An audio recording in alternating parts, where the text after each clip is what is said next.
Hello everyone! Thanks for joining the stream today.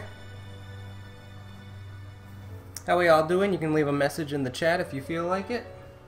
Let me know how you're doing this morning. Sleepy? I'm not. I should be. I had a very long stream last night, probably lasted until 3:30 a.m. my time, and it's now 10 o'clock my time, so I had about 6.5 hours of sleep. You know, we had good tidings. I got a lot done last night, as you can see by the rig that I have in my grasp. Check this out. This is my Adisa rig. Oh, I wanted to check out those fingers though, but yeah. I rigged up Adisa last night. I got her outfit kind of rigged up. Oh, not completely rigged up. We're still missing part. It's her outfit. So she still doesn't have an outfit attached to her body anyway. So we'll be fixing that. If you guys want to learn how to play Pengi RPG, go ahead and type commands up in the chat. Exclamation point commands. That'll show you how to interact with the game up in the upper right corner. And if you also are watching on YouTube, feel free to go over to Twitch and give a follow over there, because this is going to be one of the last days streaming on YouTube. Normally, so my plan for 2018 is to stream more, and YouTube analytics are telling me to stream less, basically. So I'm trying to migrate over to Twitch because YouTube doesn't want me anymore, basically. So we're just going to be going full Twitch starting Monday, or actually starting tonight. For tonight's midnight stream will be Twitch only. I'll still do YouTube occasionally, you know, for bigger streams. Like my birthday stream, I'll do that on YouTube. Or if we're doing a viewing party for one of my new videos, I'll do that on YouTube also. But for the most part, don't expect streams on YouTube anymore. Follow me on Twitch, and you'll see all of my streams there. Like I said, I'll be streaming from 10 a.m., which is right now, and I stream for 3 hours in the morning, and I stream for about 2 hours at night. So yeah, that's the shill of the day. Let's get to work. I want to check out this hand here. I think one of these fingers was misbehaving, so let's check this out. Ah, here we go. Alright, let's check this finger out. Yeah, it's a little bit off. Hey, Zanny! Thanks for following on Twitch. Thanks for being a trooper with the, and understanding what this means for me. YouTube is just not what it once was as a streaming platform, and Twitch, I feel like, is going to help me out a lot more in that aspect.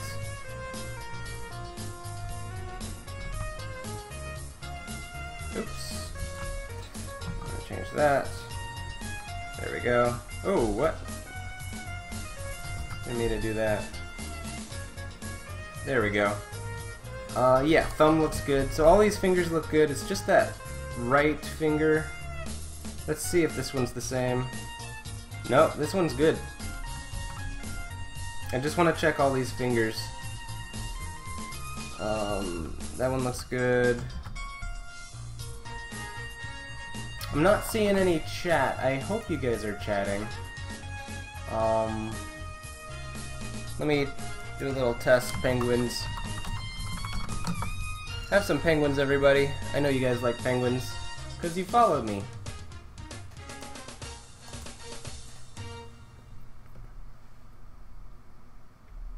National Geographic Marafa says, do you need a powerful computer to do 3D related stuff?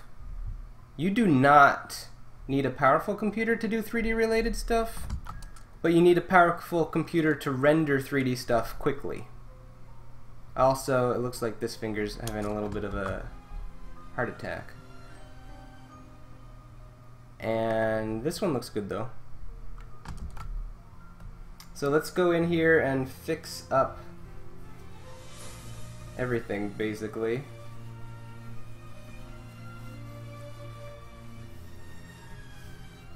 So the difference between rendering and doing basically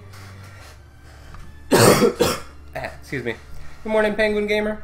So the difference between rendering and making 3D stuff is when you're making something in 3D, it's usually, you know, very low graphics. You're not really requiring too much from your computer.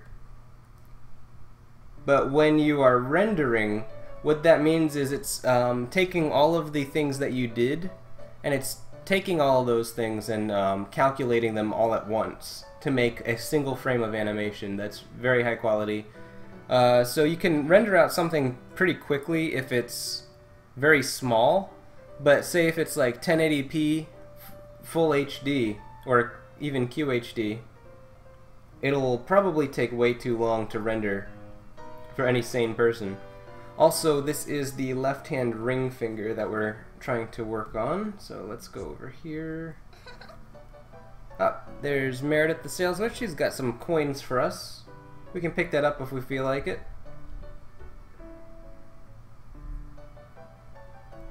Huh. That's weird. Nothing seems out of the normal. Out of the normal-nary.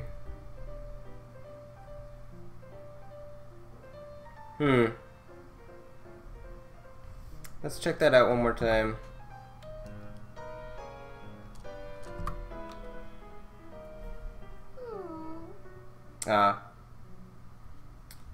So if you guys want to interact with Meredith, you type in !take. That'll help you out. It looks like it's this bone right here that's having the most trouble. I think it's just because it's too high up. That's probably how I missed it when we were doing this yesterday. So basically, this guy needs to come down a little bit.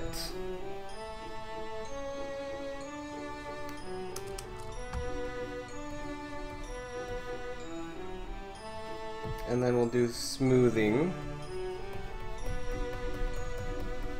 Smooth it up and then smooth it in.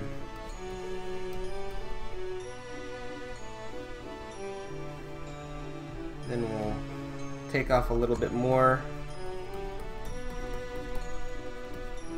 Oh, it's visible only. Okay, that's not gonna help anybody. And let's turn this up to about 50. We don't have that much time to do all this stuff. We want to get this done. We want to start animating today, man. We can't just be rigging all the time. We have to animate a little bit too.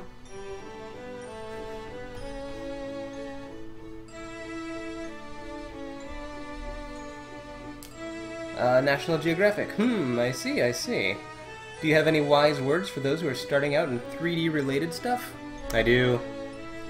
Alright, you're gonna want to learn, if you're starting out on 3D stuff and you don't have a dime, then you're gonna want to start out with Blender 3D.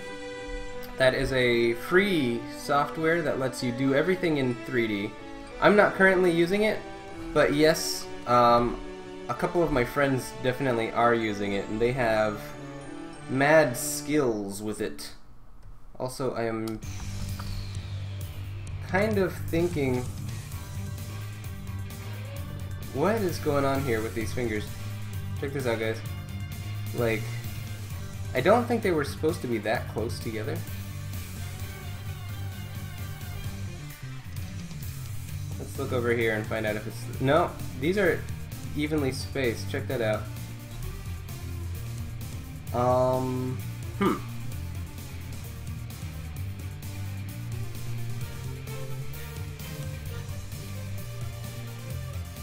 That's very odd.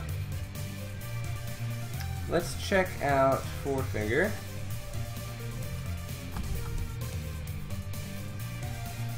Ring finger. I think ring finger just needs to come in a little bit. Yeah, that seems about right.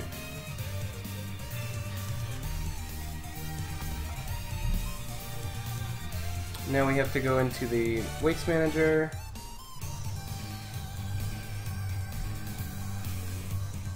Not too sure what's going on, but I think I have a clue.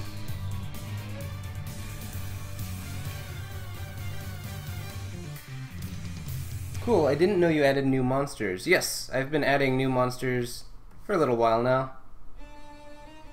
Not really monsters, just bunnies. Also, this isn't behaving as well as I hoped it would. So let's take a look at this finger. This finger is really the only thing that I'm having a problem with, and the other finger, of course. Okay. It looks like I messed something up. Let's take a look at the base. I think I made a backup.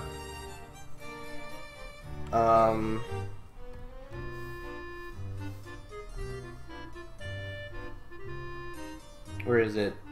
Body D.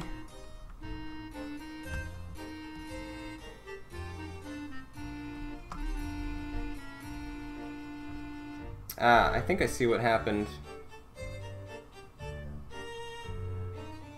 It's slightly off the rig.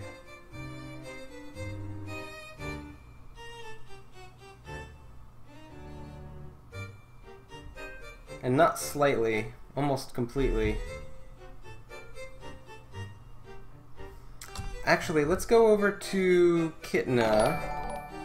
Hey! Hail King Sombra! Thank you for following on Twitch. You do realize this is the last day that I will be streaming on YouTube, so please follow me over on Twitch, because YouTube is telling me I'm not allowed to stream on them anymore.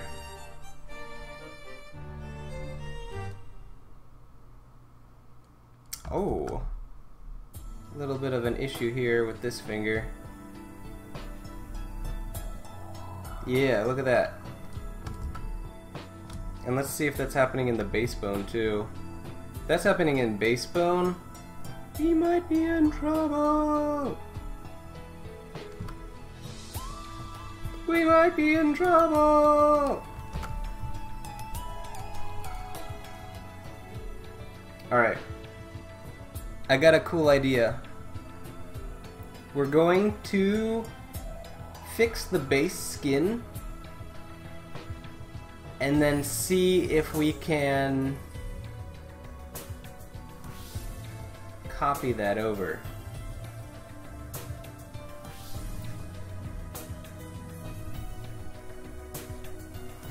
Hey Penguin, what does the present do? If you want to type !collect, that'll collect the chains and the present at once. And then the present gives Pengi super speed for a few seconds. It's a random amount. It could be anywhere from 5 to 50. 5 being like a pretty lame present, and 50 being a pretty good present. So these things appear like once every 5 or 6 minutes. So you could try collecting that one, but I'm gonna try fixing this rigmarole over here.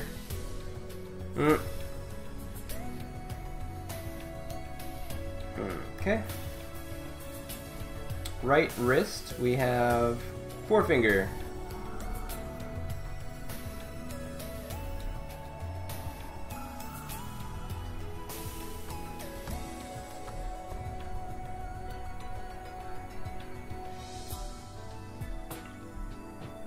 I don't see anything weird with this. Let's check out middle finger and see why that might be the way it is. So let's see, middle finger stops a little bit above the front and stops a little bit before this thing. This forefinger goes way beyond here. Yeah, that's definitely the problem. Alright, so let's go into our super duper weighting tool. Click on add. We'll add 100%. That's been pretty accurate. And we'll just get rid of all of this up here. And then we're gonna smooth it out. We want to smooth it a little bit into the next finger. And we want to keep this pretty solid, right? Oops. Yeah, this part of the finger has to be solid. Uh-oh.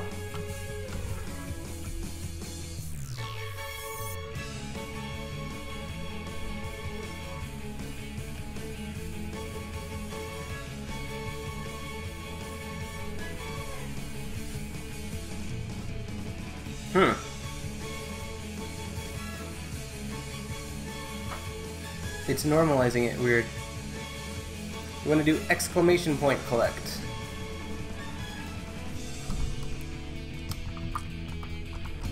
Like this. There you go. Yeah, we got a 41 second present. That's pretty good. Alright. Now let's check out this finger.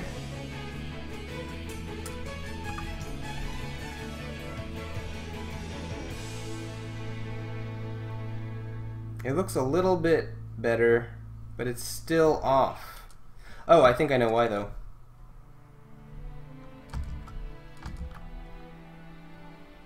Yeah, okay. So we're just gonna grab all of these bones, normalize. That should have fixed it. Oof. Alright.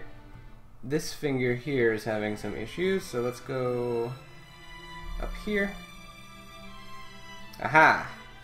That does look like an issue we can fix. We're going to remove quite a bit of this.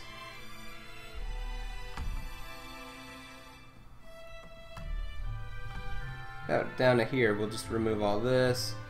And then we'll come back and smooth it in. Oops, let's normalize that.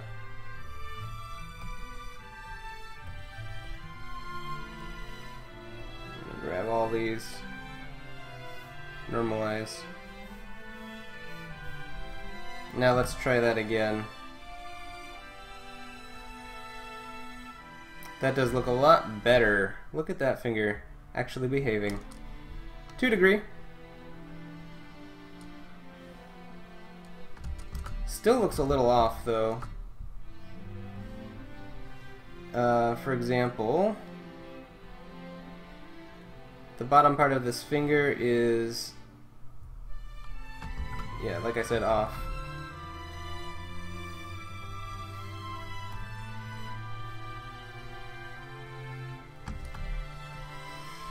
We'll have to figure out where that finger went. We want middle forward finger here.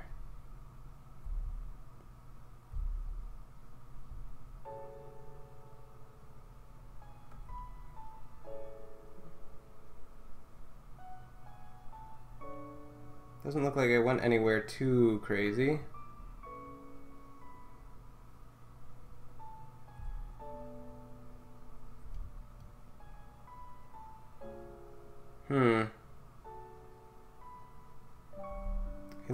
It is a little irritating. Ah, here we go, I found it. It's connected to this finger for some reason.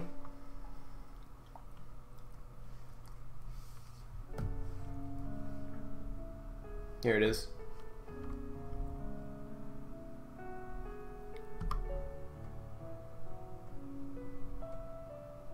No.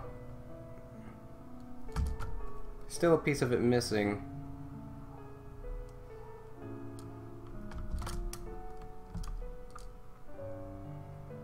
Alright, it must be attached to the hand somewhere because it's not flying off.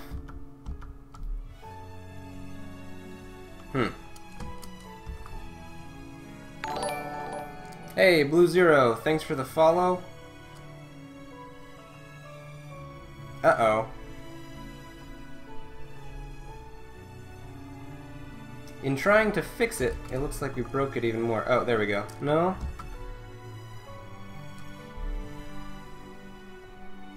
Yeah. It looks like that's what we were trying to accomplish the whole time. Alright, that's not as broken as I thought it was. But it is attached to this thumb here. Check that out. Which is so weird. Yeah, see? You can see it right here.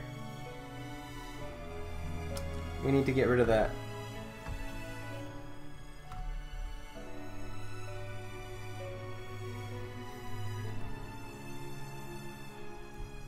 Let's do one more normalize. Make sure everything is in its place. Yeah. Finger is looking good now. Now let's go over to this guy who's being our troublemaker of the day. The ring finger over here.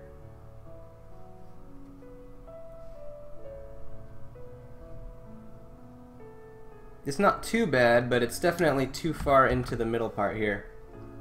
So let's find out where that boy is. It would be under ring finger 3. Here we go. Yeah, look at that. Ring finger 2 is controlling this. Also, it looks like.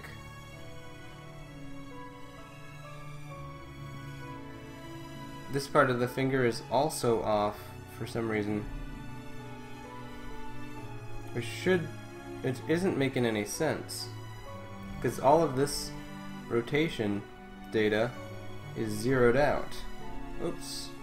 Where'd I go? All the way over here? No problem. We come back real quick.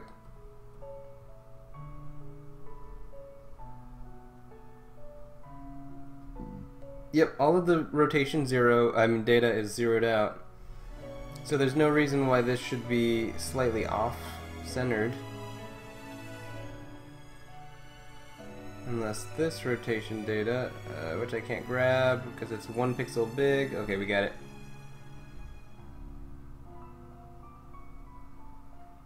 Yeah. Oh, maybe it's this guy. Nope. How about you, fella? Nope.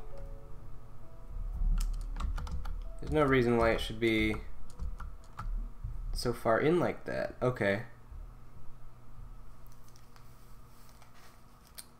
Penguin Gamer says, it stinks that this is going to be your last live stream. On the contrary, I am going to be streaming all year long, every day. Follow me on Twitch, and you will see me streaming every day on Twitch. Same exact format as YouTube, just not on YouTube. Aha! So, Penguin Gamer, I think you're following me on Twitch. But yeah, you will definitely see all that.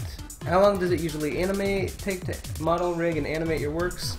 I'm still in the process of rigging. So I'm not actually sure. I think it takes maybe about a week, or not a week, but maybe a month to model anything. And I can't animate anything until I finish the model. So that puts a damper in my fun. Let's fix this rig figure. Let's fix this rig figure.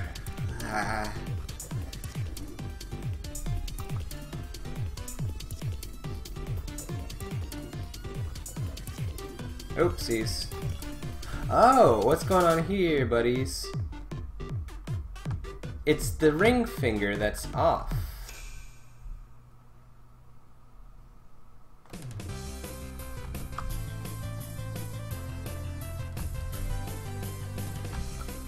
Let me just color this all in real quick. Yeah, the ring finger is what is slightly off.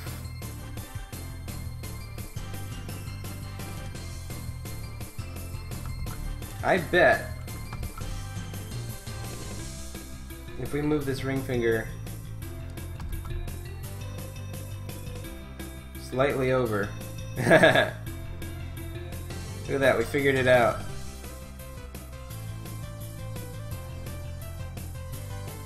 Now let's go back and see what happens if we do this. Still slightly over, but much better than it was before.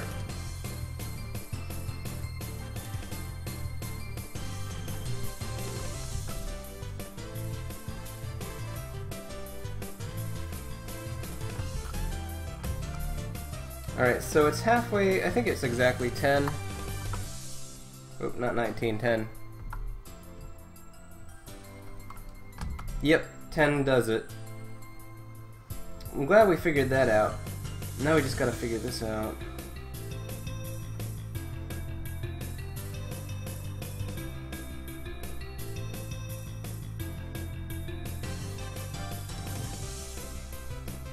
Let's do a smooth, but make it real low, like 43.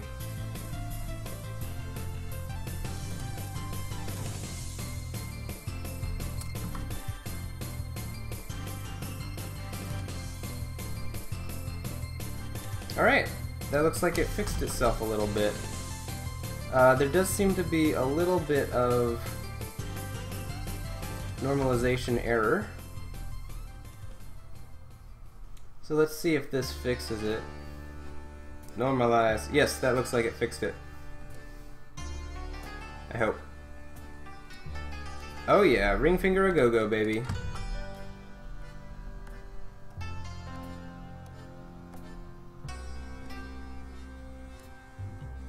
Ring finger a go-go. Alright, now I'm gonna try to copy this weights data because we fixed all the fingers.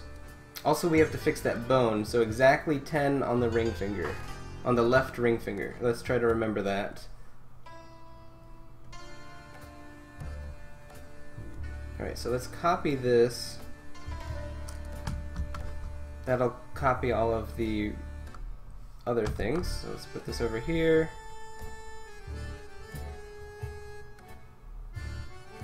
Go over to Kitna Casual, because this is Kitna Casual. We will... Oh, let's get rid of this because we don't need that.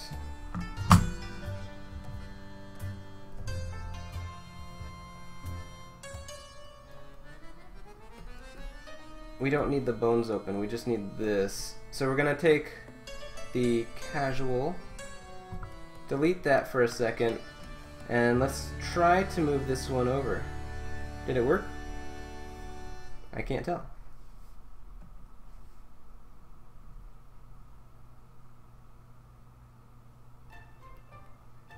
It messed it up, that's what happened. Alright.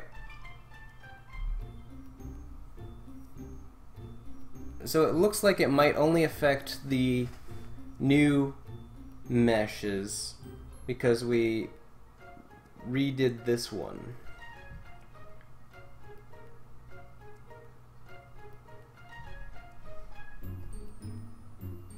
Oh, because this is bound to that old skeleton. And we moved the skeleton since then, I think. That might be what's happening. This will be a useful skill to have if we can figure this out. So I've got my new gray skin body over here.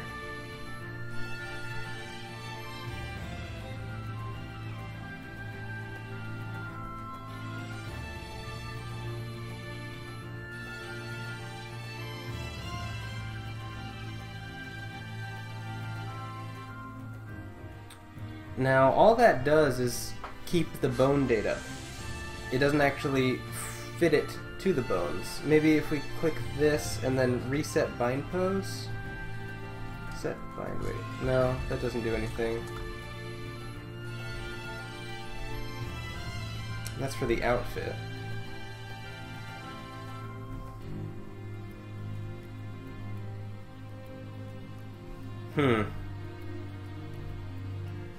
Alright, looks like we're gonna just do it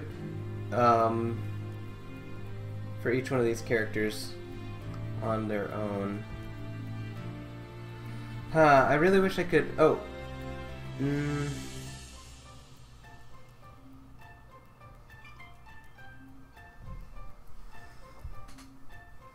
Yeah, it doesn't look like it wants to do that because we changed this one, but we also changed the skeleton. Now, technically, we could just add the skeleton. Yeah, let's just do that. Let's delete this. And then let's go into the bone base and just take the whole thing.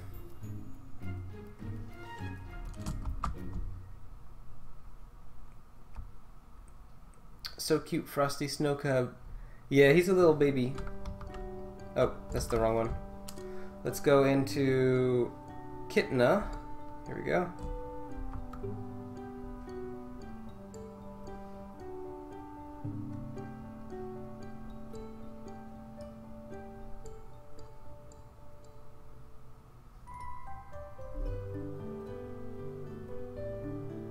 Oh, that's right.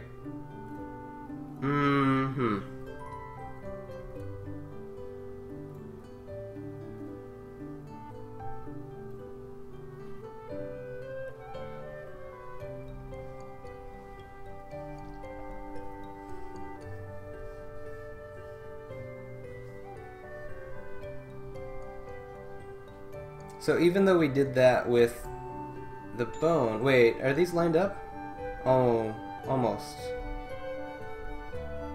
Almost lined up.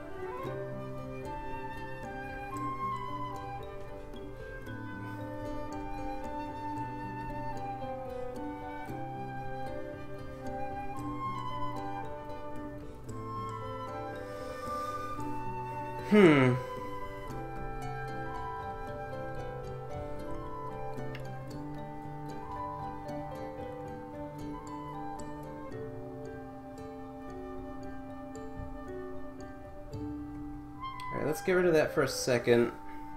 Actually, no, let's keep it, but I want to x-ray it so we can see behind it now.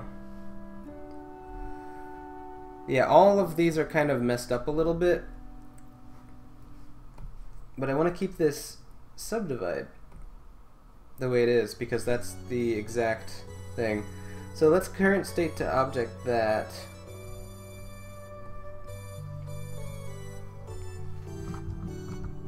And let's take this rig here and then give it all this stuff.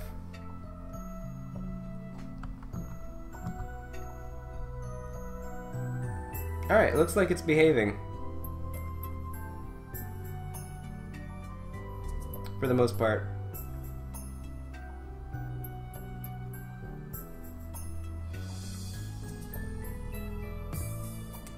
Looks like the legs are pretty much lined up.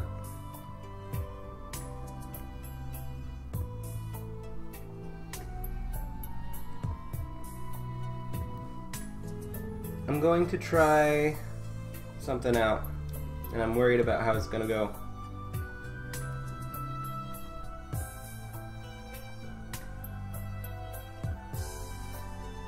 Alright, we're gonna switch this over here. So that's the new body casual. And I do believe we removed the legs from this. So basically what we're gonna do is take this... Oh man.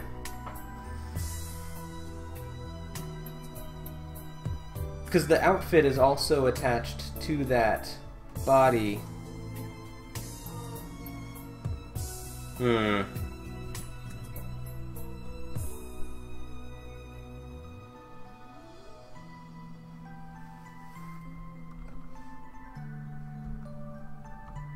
Or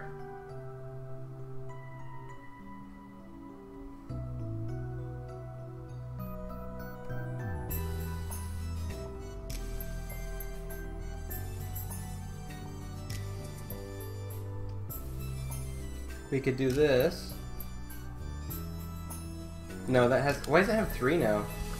Oh, jeez. Oh, jeepers. Alright, I think it'll just be easier just to do it manually instead of doing all this. Can't win.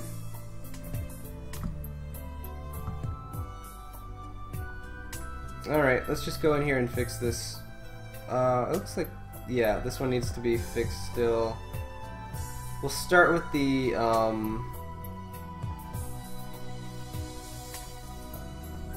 left finger ring has to be 10.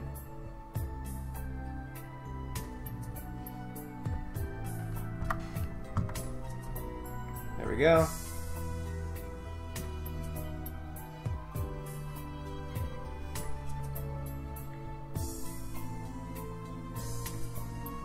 And then we have to make sure that this ring finger here is actually in the right spot. Actually, it looks fine. We need to turn the bones on, though. Yeah, actually, moving that over seems to fix it. Am I right? No, I'm wrong. It's still a little bit gross.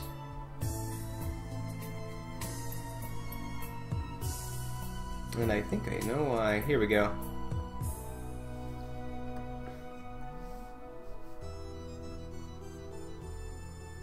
So we're gonna add on a bit of this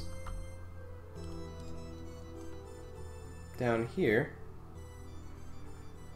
and then smooth it a bit.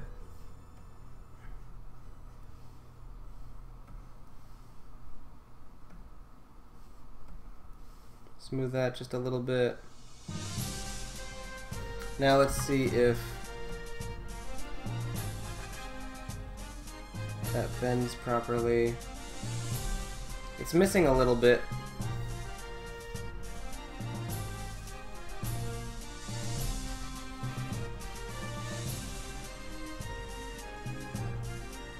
But now it looks fixed.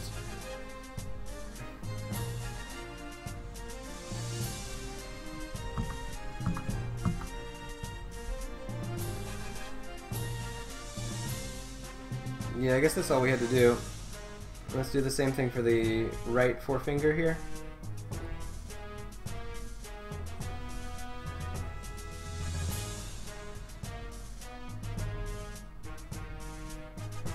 Which is, for some reason, giving itself a little bit of this. Shouldn't be.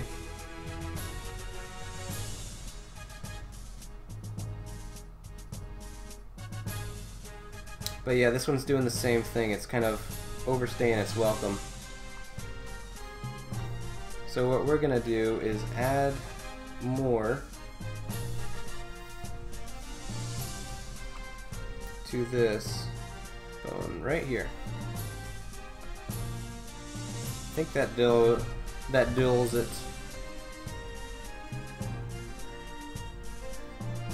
Oh, and then at the base here too.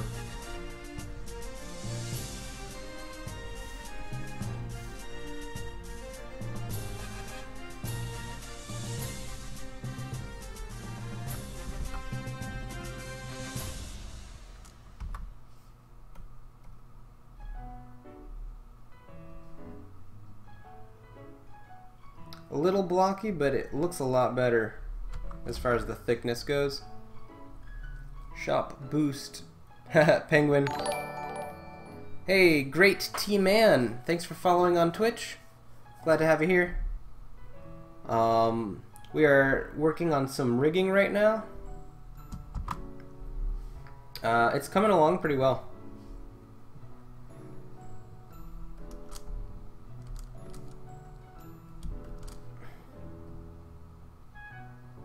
Oh, there, that would have been nice to check all of the fingers at once. Yeah, they all look good now. And we're just gonna have to do this for everything. Did I do it wrong? A little bit. It's just boost now, so exclamation point BOOST. You can take out the shop underscore. We don't need that anymore. Alright, let's just, I think we're good now. Let's go over to the other character here, which is her... Actually, you know what? The only difference between these two characters is their outfits, right? I think? Oh, and apparently their arm position. And skeleton. There we go. No arms in the exact same position. Actually, if I zero these out, that might have made more sense.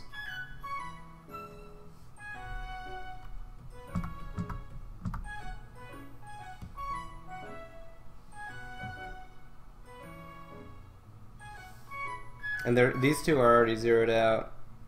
So yeah, I think what I'm gonna just do is change this outfit and keep the hand the same. So at least that part was a little easier.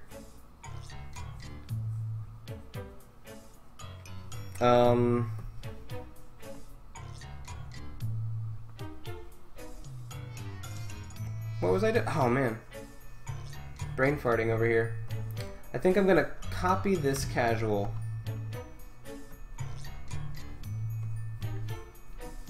And then just take the clothes and the hood. Oh, they're all skinned and weighted to this. This clavicle over here. That's the problem with having two bone systems. Alright, new plan. We're going to put the casual outfit inside of the bone, inside of the other outfit. Alright, so let's get rid of this casual.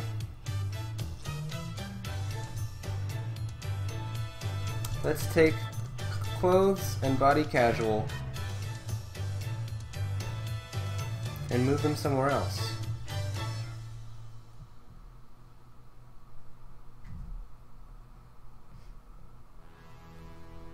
There. Oh, nope, too much. Nope. Nope. Why isn't this just working? Nope. Alright, there we go. Alright. So I'm going to hide casual over here. And now we've got bones and body casual. Pretty much attached to the same thing. And what I'm going to do is... I think I can just reskin this.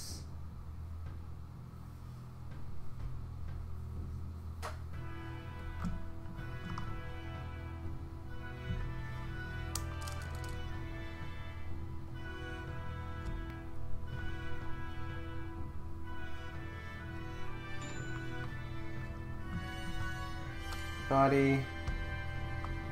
There. Yep, I do believe that worked. Yep. Awesome. So now we've got the same skin. Dang it. I skinned the wrong one.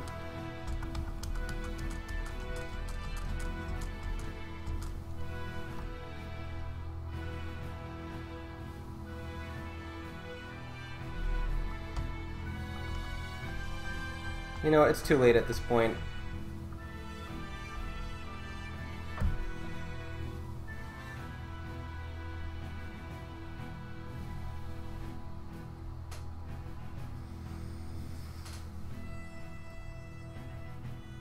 I'm not even sure at this point. Let's see. Hey Fiona, how you doing?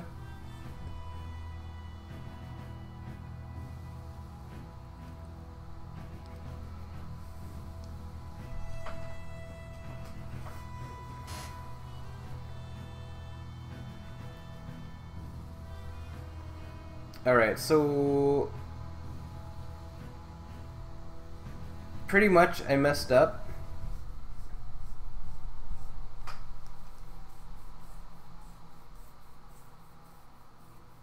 Because I have two skeletons for the same character. I should have just used one skeleton. So we'll know that for next time. We have the casual skeleton, which doesn't really need to do anything. Anyway, let's just go through the skeleton and see if we can just do everything at once. That would be good.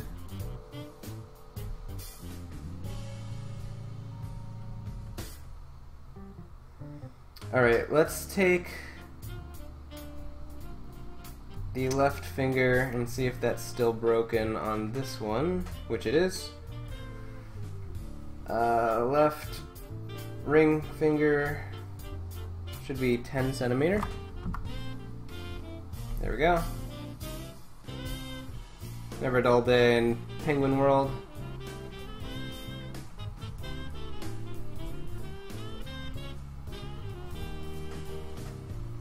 So we'll just have to reweight everything again. That's fine.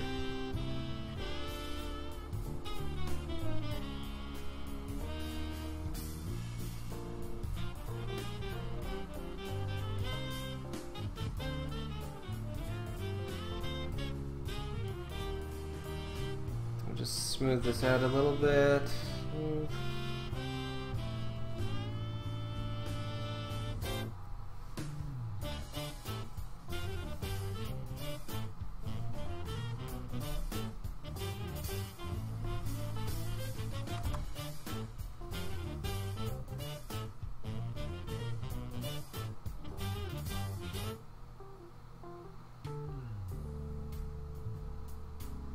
Alright, that finger looks better now. Go over to right hand over here.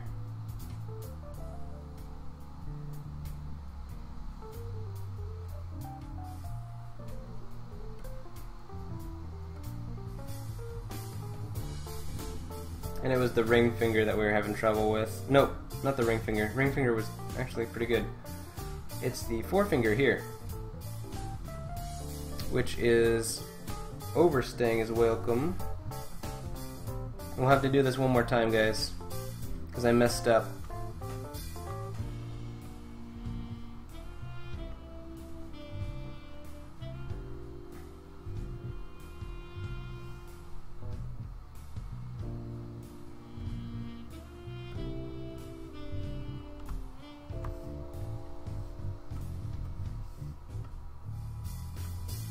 There we go.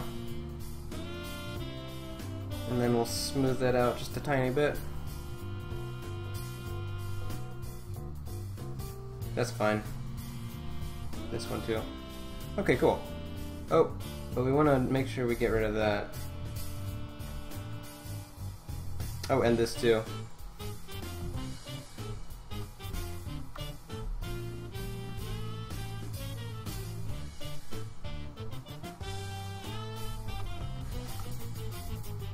Alright, let's check this out.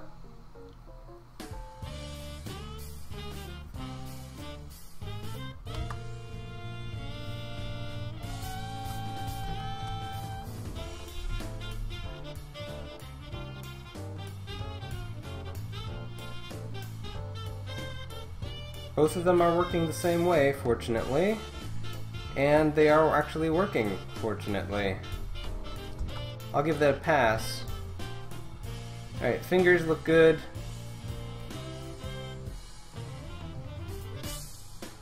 On Kitna. So let's get rid of this. Kitna Casual. And then we have Clothes Casual and Body Casual. So when we're doing the regular body, we turn that off, and when we're doing the clothes, we turn that off. Alright, I think that's what we have to do to swap out the outfits. What class is it to attack the target bun? We need an archer. See, he has a little target on his face. So when you strike the target with a bow and arrow, or with an arrow, then he starts doing damage again. Does that make sense?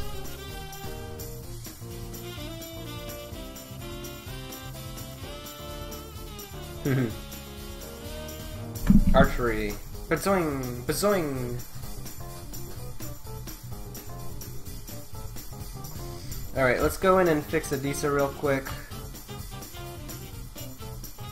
Also, where'd her skin go? Question of the day. Where did my girl's skin go?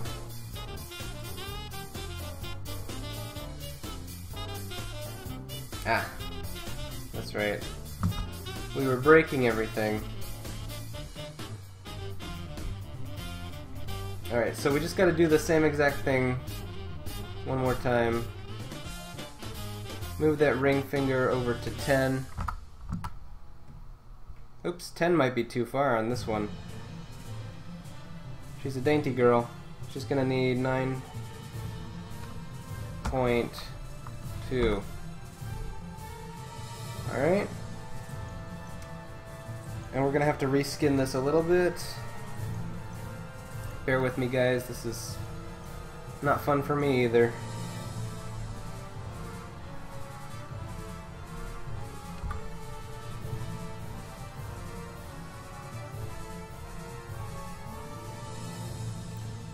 We are having, Houston, we are having some schmissues.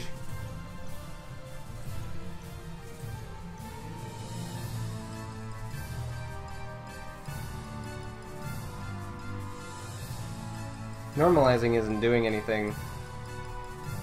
Also, dragging and dropping isn't doing anything. Let's find out where this finger is being dragged to.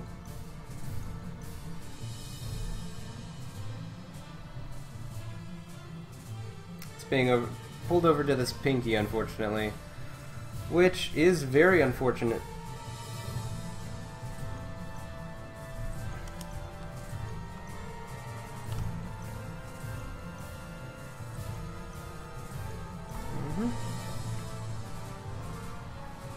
We've still got a little bit that it's being dragged to.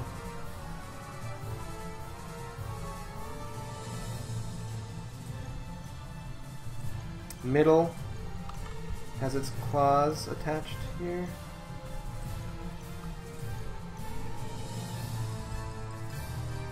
I think that's good now.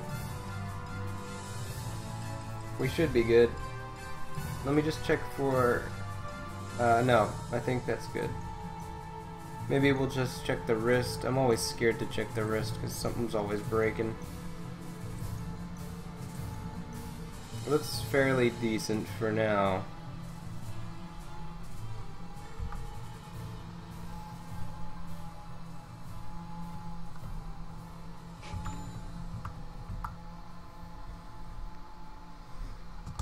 I'll give that a save, then we're gonna go over to her hand over here.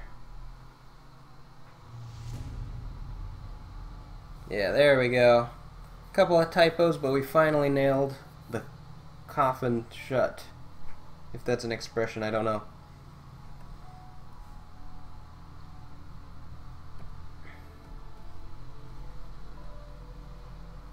Alright. Let's check out these rotations here. I think, yes, forefinger needs to be changed, but that's the only one.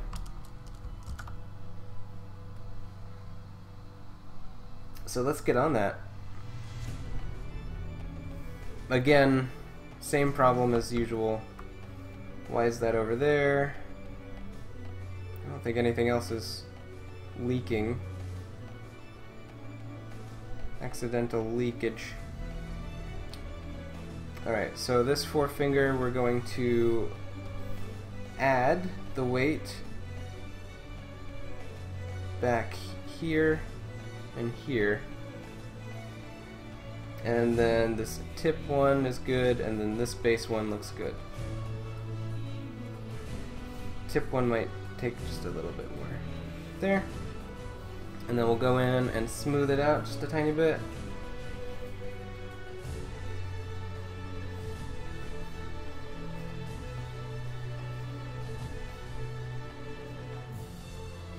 Maybe too much.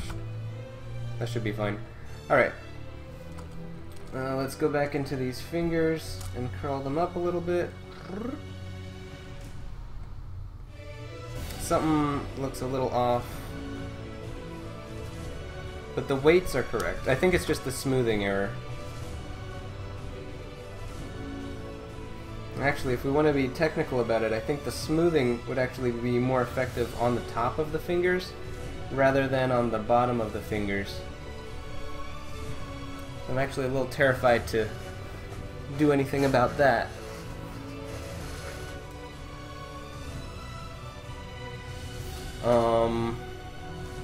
So I'm actually going to try this one more time.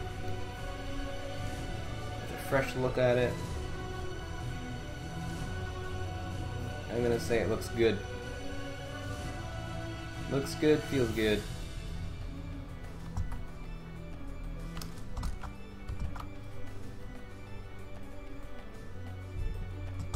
And I think that's the end of the mystery that is the fingers that are not rigged properly. That only took an hour, but we did it. Yeah, there's that archer penguin taking out the target button. Pew pew pew. Wreckin' Ralph over here. Alright, I think what we're gonna do next is I want to make sure the bone base is also good.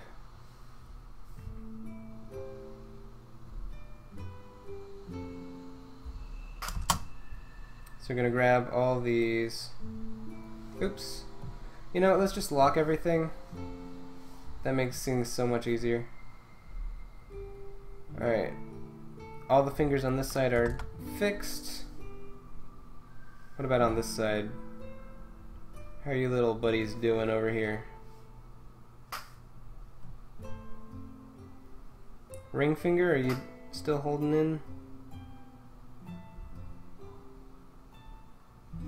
Alright, ring finger looks good, and it looks spaced correctly. So now that those minor errors are fixed, I think we would be able to move on to... Oh, let's save this just to make sure. And then let's test the rest of the rig real quick. Okay, doing good.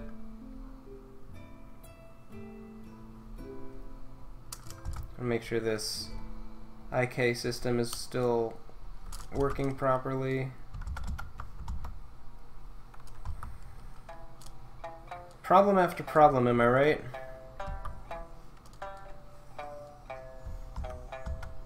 The weighting looks a little odd on that leg. No, it looks fine now. Hey Jesse, thanks for joining on Twitch.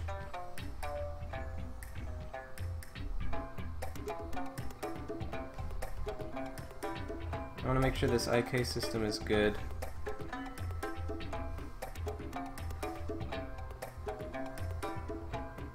It's kind of having an issue, little one.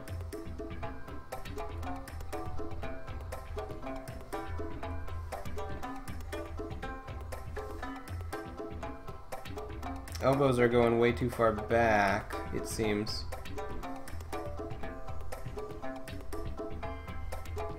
But if I put them down at her side, they look normal. Like this. So if I push her arm back and in, the only way to get that tilted correctly would be to rotate this shoulder. And that's not my definition of correctly.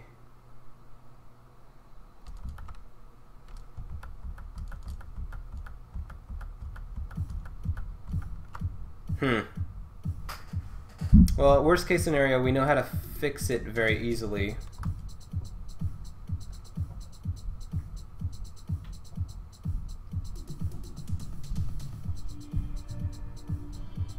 And I guess I'd rather have it going in than up.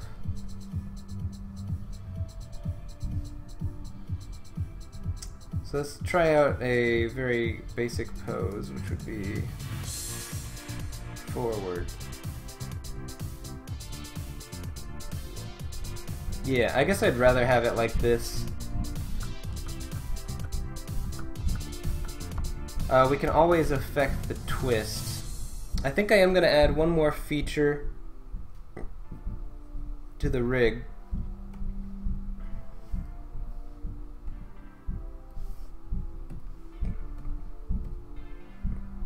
Which will be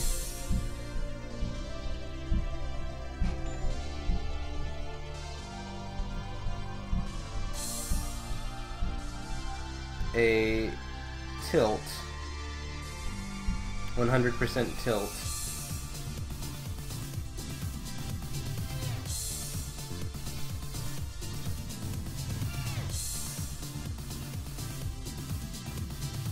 Also, is this correct? She feels like she's leaning in a little bit too much. That looks a little better. Also, how's the rotation? Looks normal.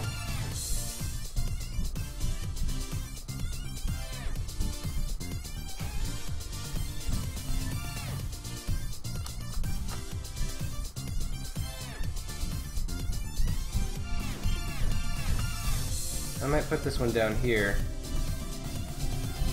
and make it a little bit bigger.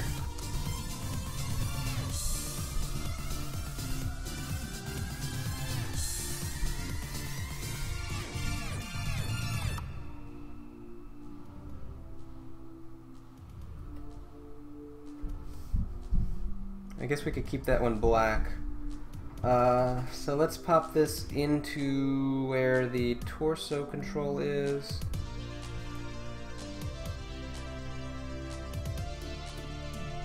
And I guess we could add another PSR to this one.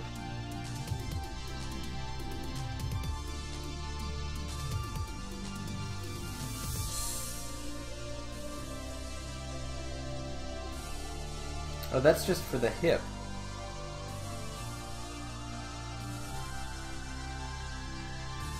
Oh, I get it. Okay, good.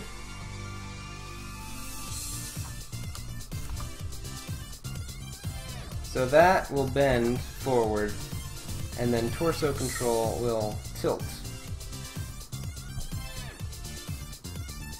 I think that's working. It's not really controlling the hip at all anymore.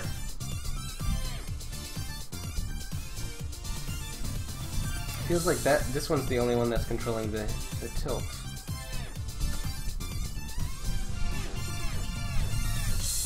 Ah, that's unfortunate.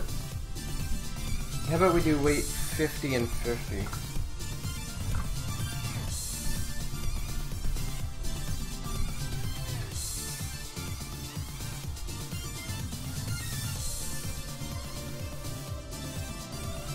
It's not doing anything.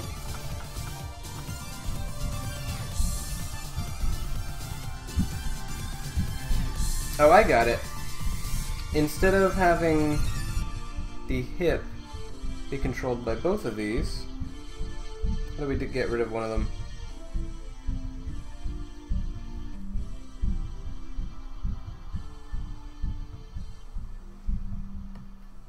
There we go. We'll just have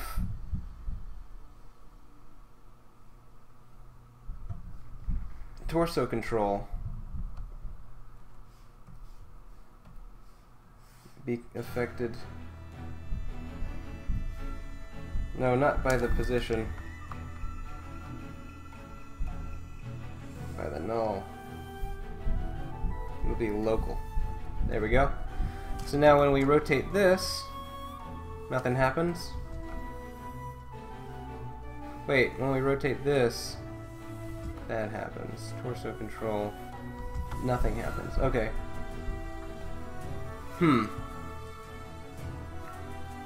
Maintain original. Let's try that. So we move this null. Okay, that didn't work either. There's something I'm missing. Maybe a parent would be just easier. Let's try that.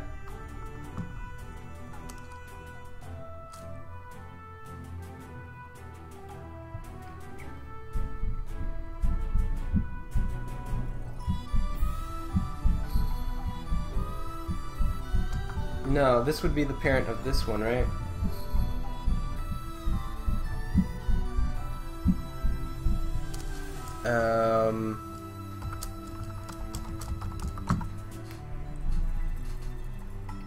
So we'd want to make this the exact same location. So if we do this, nothing happens.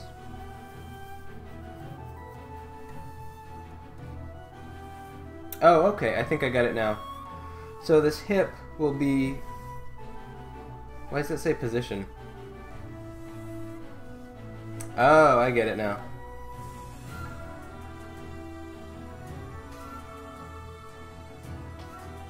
I actually had it right the first time.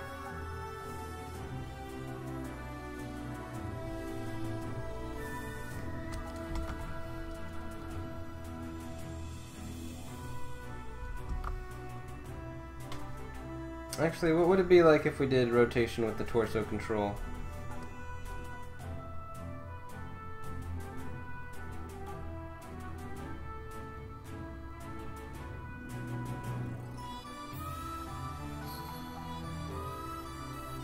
That doesn't look too bad.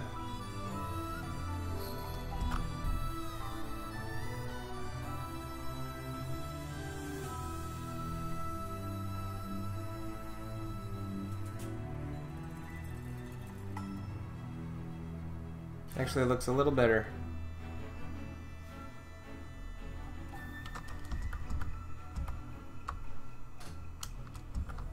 So I think we'll keep that the way it is. But the hip bend will also control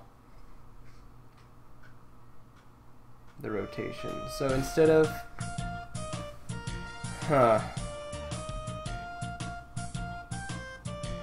Let's turn this off, add the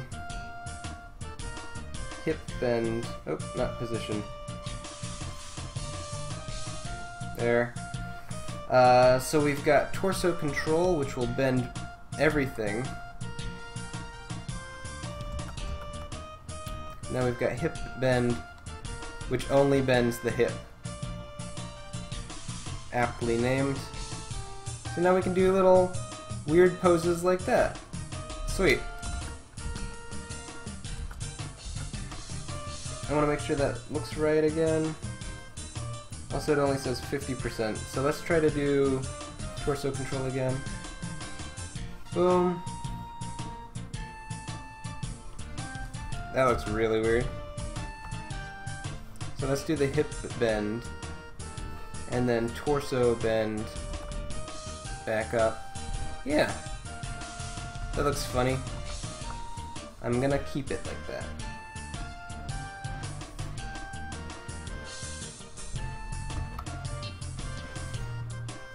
So let's copy hip bend, and then all I did was make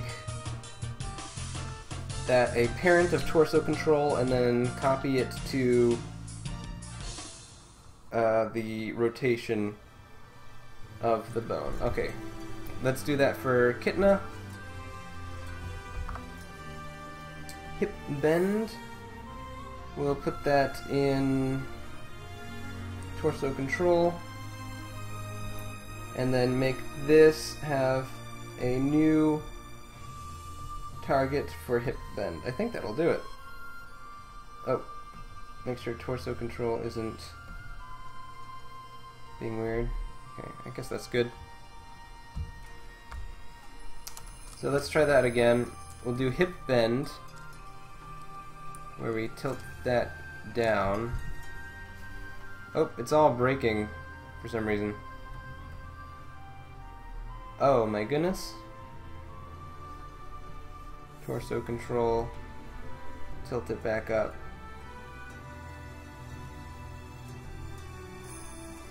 Alright, the pose is correct. But the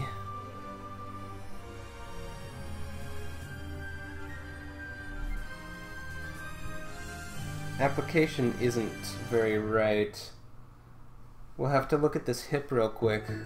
I'm really scared.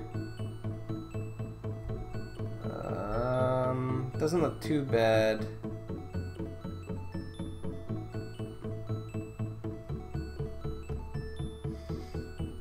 Alright, let's check out this hip bend one more time. Alright, let's check out the hip bend, but turning off the physics, because I think that's what's killing it right now.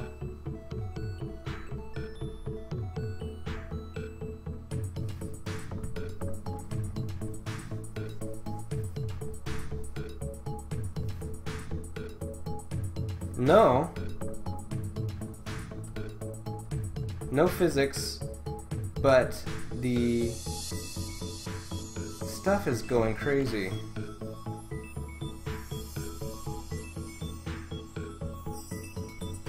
Let's click on hip and then check out the weights manager. Do we have any broken ones?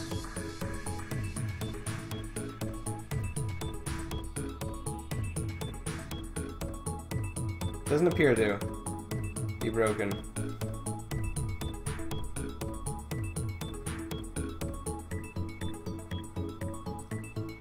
Alright.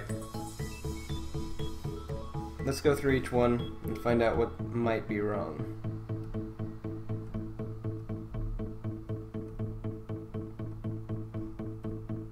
Collar. That shouldn't be affecting it so much.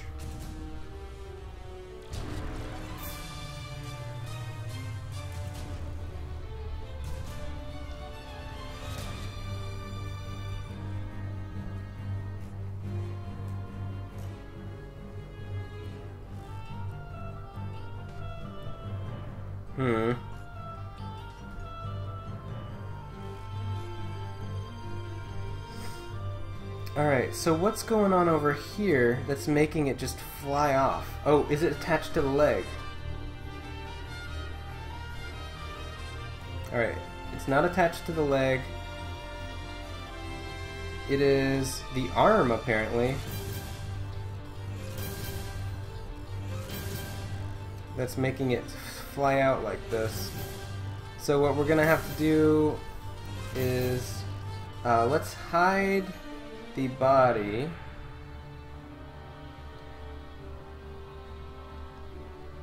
Because this hood is the only, I mean this clothing is the only thing that's really killing it. There we go.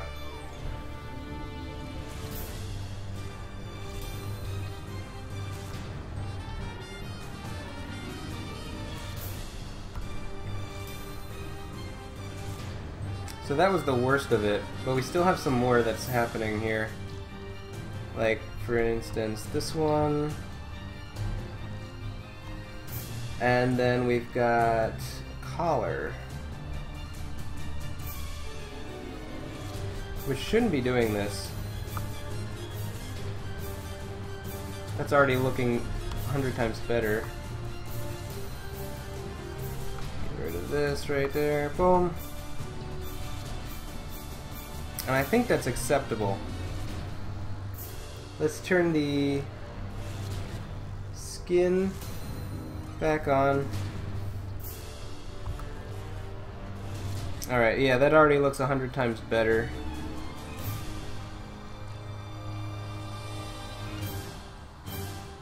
Oh, there's a little part right here that I don't care for.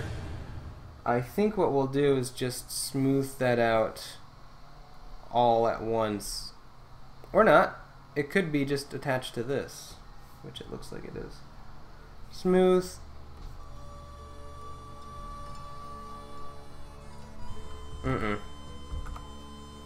It's the right clavicle. I mean left clavicle. There we go. So we'll just have to remove this. there. That looks a lot better. And this clavicle over here.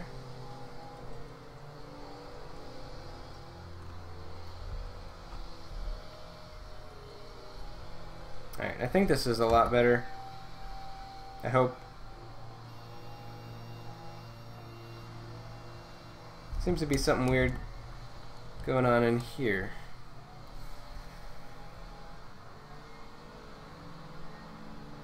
With the little sash thing she has on. It's all folded up weird.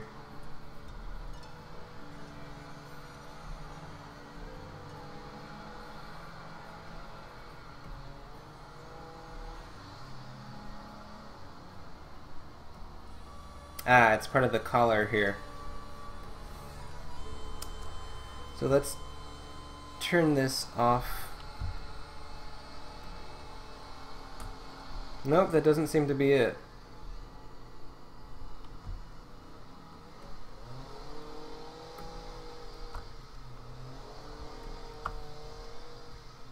Maybe it was. I can't really tell. Nope, it's just getting worse. Also, this is not supposed to be there. Oh my goodness. Maybe it was. Also, there's a spike jutting out of her back.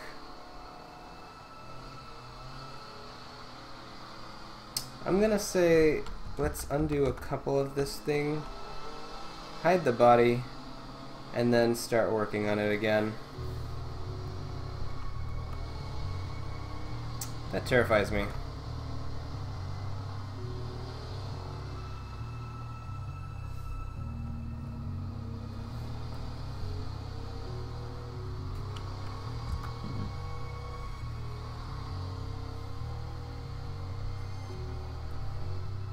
Alright, what if we smooth this out like crazy and it ends up being the weights?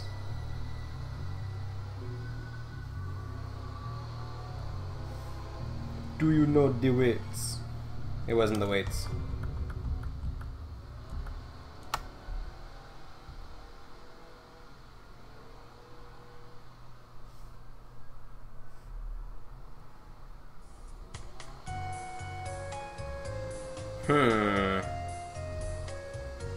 Something fishy going on here.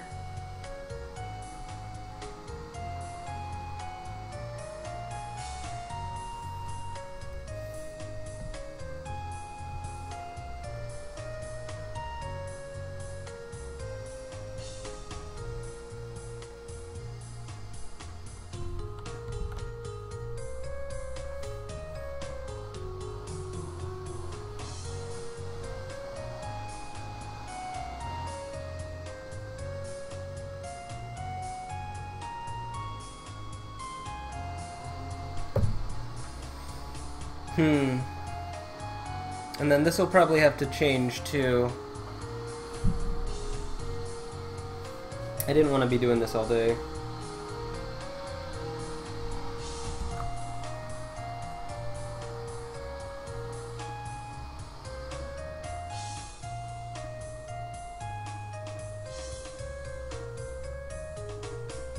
It's not even being affected by this side, so let's try deleting this.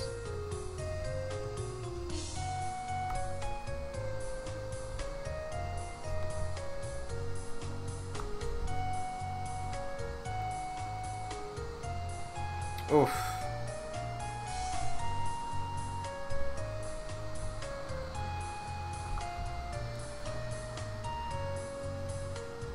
Trouble in paradise. Everything I touch gets further and further away from the way.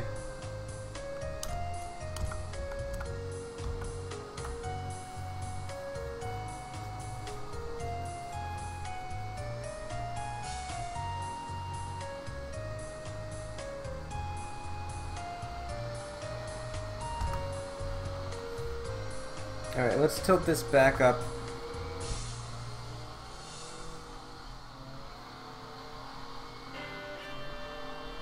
And we've got our little twist.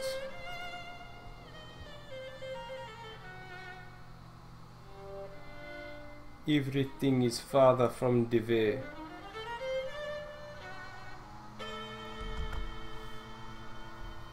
Let's turn our 2 jiggles back on.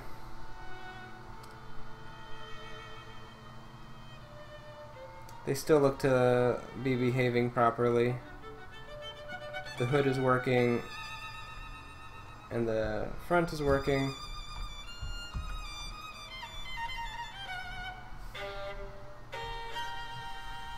It's better than nothing. Let's save that.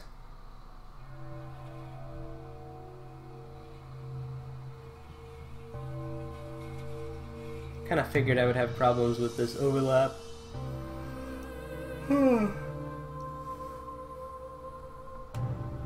We did a DISA already, right?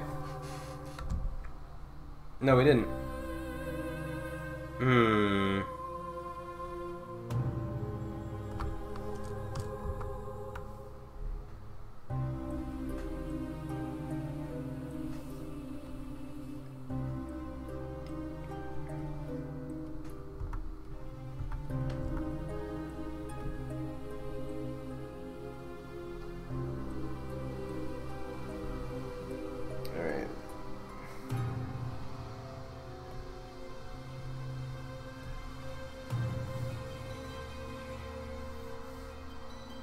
Alright, that should do it, I think. Hip bend down, and then torso bend back up. Yep.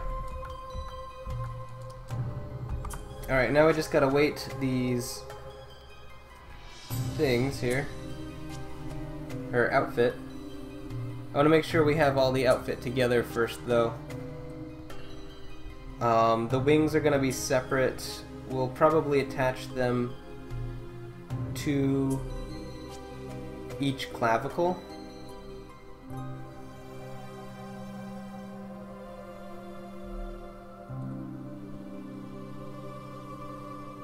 That'd be cool if they were attached to each clavicle and had a little bit of jiggle to them.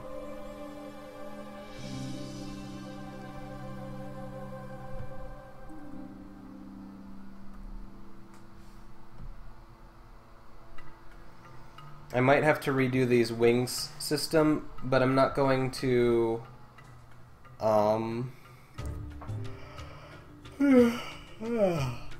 Peter Rabbit. I'm not going to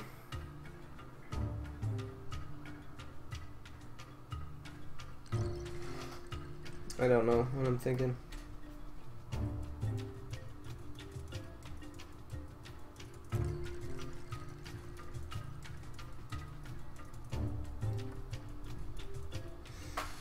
Yeah, we still have all these spline wraps and subdivisions and stuff. We gotta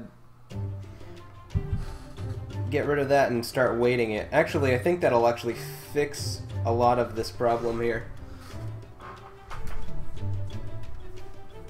Alright. So let's do that right now. Fix these open wings. Make editable object. I don't know where I put it.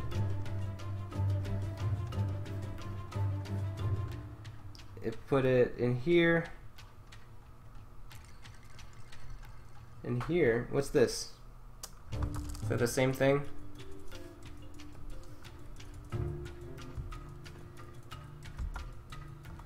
Looks like the same thing.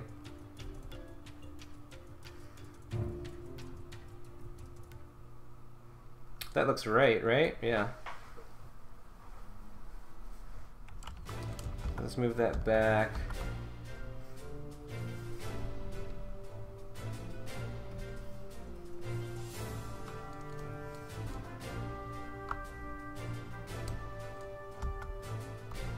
I don't know why we have two of these. Oh! What? But this is everything, right?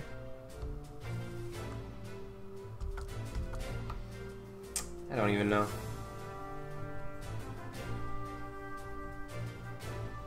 Yeah, this one's just the back one, and the other one's the back one and the front one together.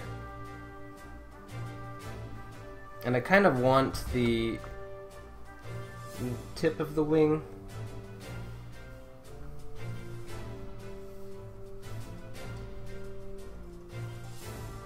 So let's do this.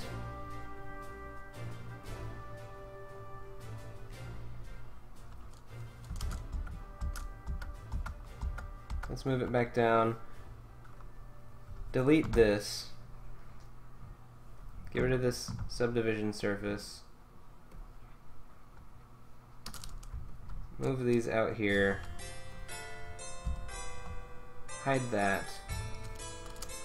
This should be both of them.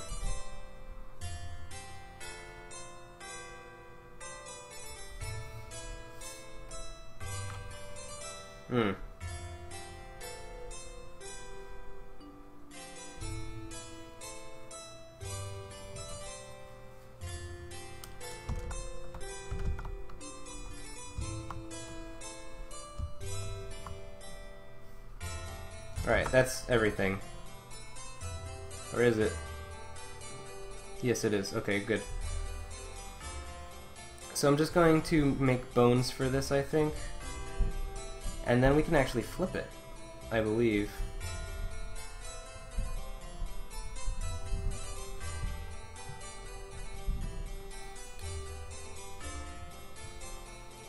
I want to figure out how I got this working.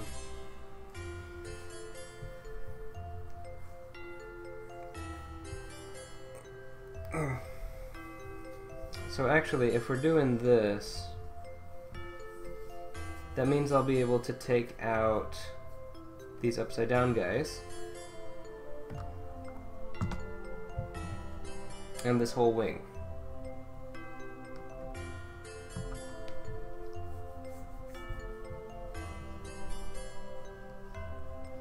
And now we can take this wing, and we have a duplicate of it already, so we're not missing it if we delete it.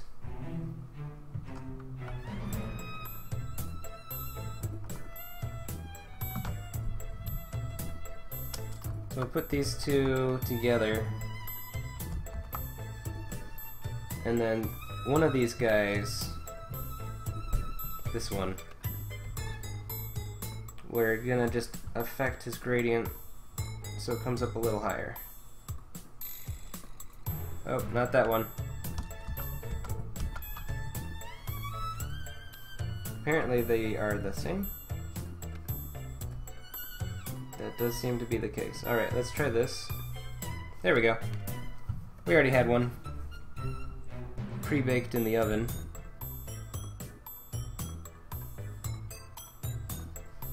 So now what I'm going to do is connect and delete these and create bones.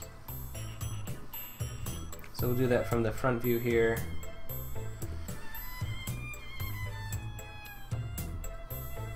So we'll do character, joint tool, make a joint here. Nope, that just selected the wrong one. We need to hide the current bone layer.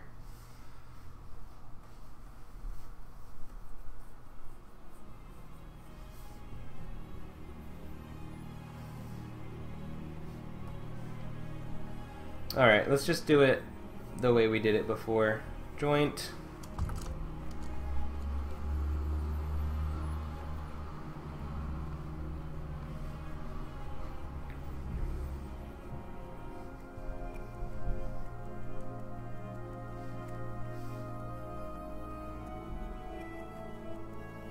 Alright, let's hide these other wings so I can actually see what's going on here. We want to get this right at the edge and pretty much right at the middle of the wing here. And we got pretty lucky. We can pretty much just put this right across the top. So we want maybe 4. and maybe a fifth one down here to kind of control the tip of this wing. So we're just going to put all these ones in a hierarchy like that. Make sure they're all inside relatively. This one might move out just a little bit, but aside from that, they all look pretty good. There's a little bit of a bend, I guess from when they were being bent or something.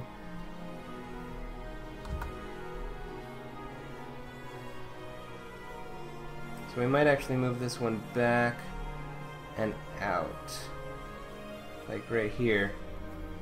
Then this one will move in. Oops. How does that happen all the time?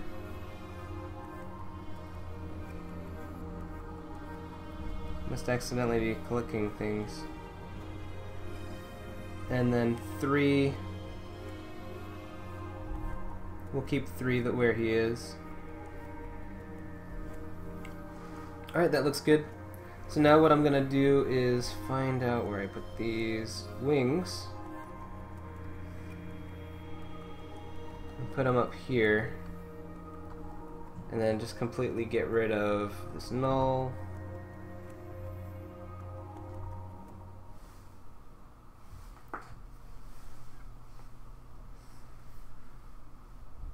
And now what we'll do...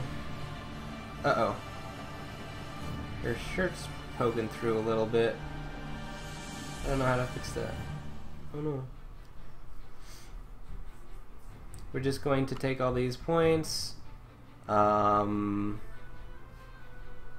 them, and start weighting them again. And they already look pretty good.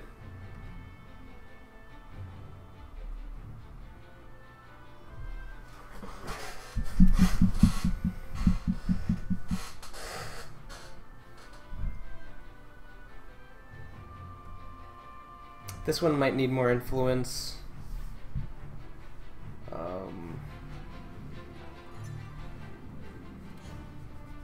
So I'll just do this here. Joint 1 has enough influence. Joint 3 might get a bit more. Smooth it out a little bit.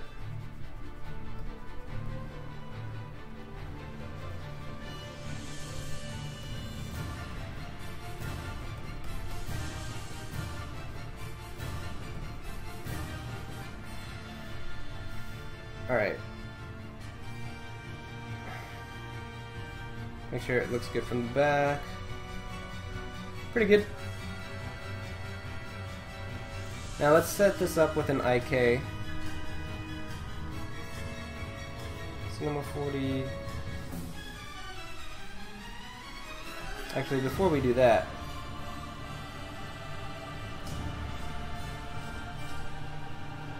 we want to make a goal. A manually made goal, which will be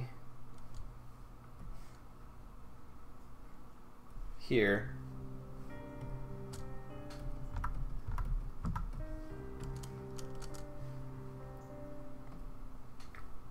And then we'll call this wing.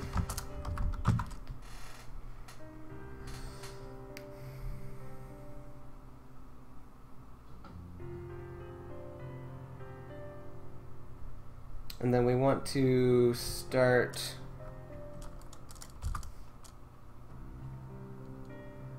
it's doing the same thing. It's literally doing the same thing it did before. Hey Joe, welcome to the stream. You're not late. Yeah, unfortunately this is exactly what happened last time too. Oh, and the colors are all messed up. Again. Did I have... Apparently I used bones before and it didn't work with this. Oh man. It's kind of extremely disappointing.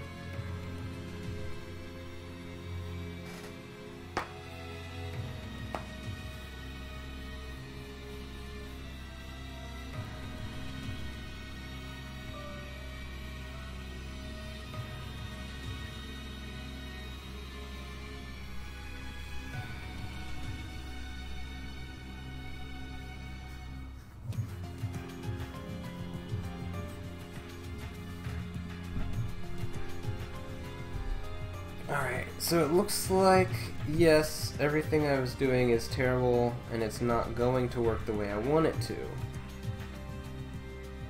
Even though I thought it would.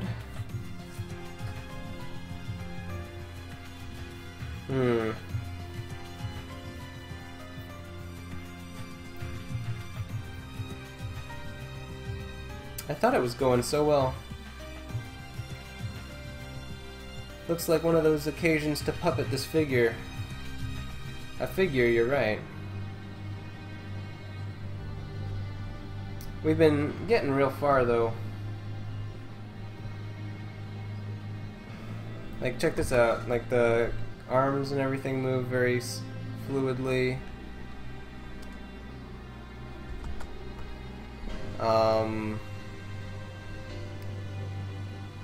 The legs... I mean, it's going through the mesh right now, but...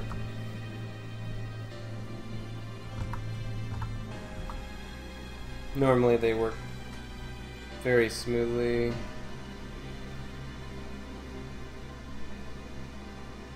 A lot better than the previous one.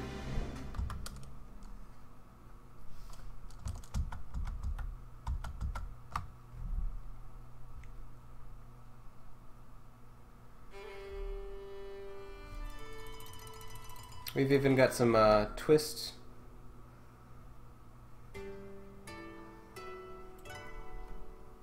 Bend.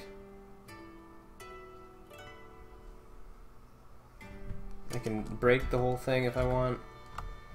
Alright, let's give this a save and then we'll go over to Kitna, who is working properly.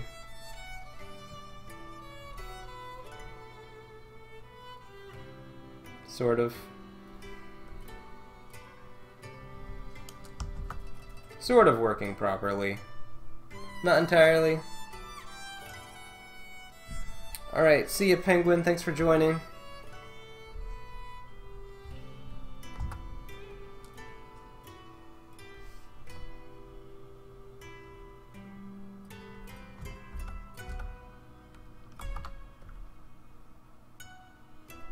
Get this all sorted out. Yeah, this character is actually working really well. This one is working well except for her wings, so let's actually save the wings for later, because unfortunately they're just not working too well. Specifically with the colors.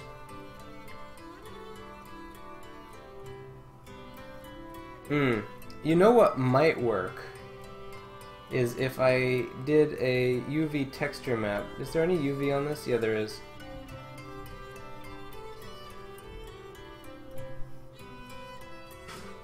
If I just did a UV texture map of a rainbow, rather than having this rainbow here.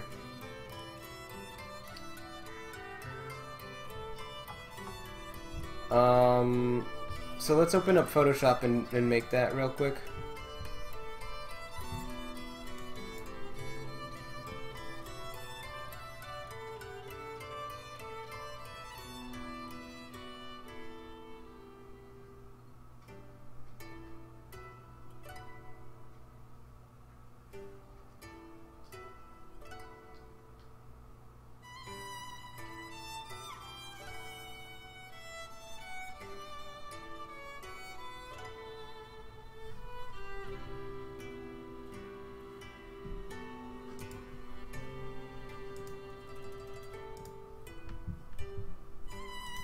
Alright, there we go.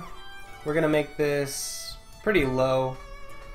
We'll just do 1000 by 1000.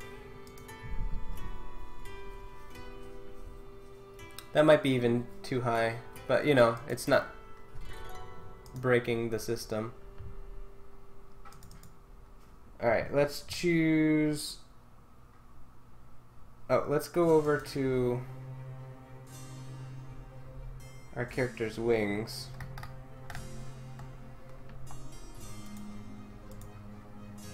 Oh no, we've got the gradient right here. Let's just borrow this.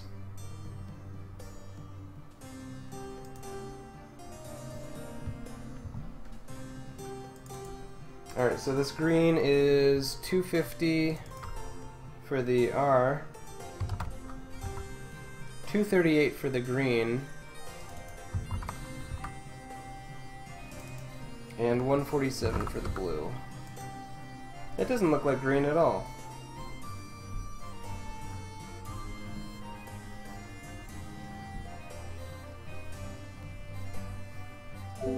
Are we sure this is green? Yeah, that looks better. Alright, let's go 250 for the green. 147 for the red, and 155 for the blue. Now that's an actual green I can get behind. Maybe a little bit greener. Okay. And the other side of the gradient will be...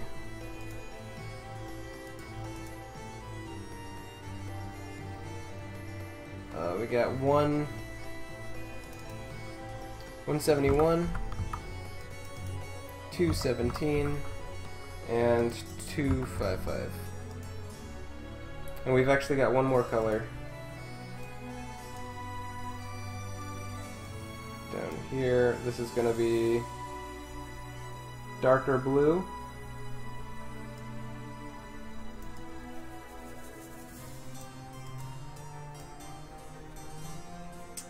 We've got 58,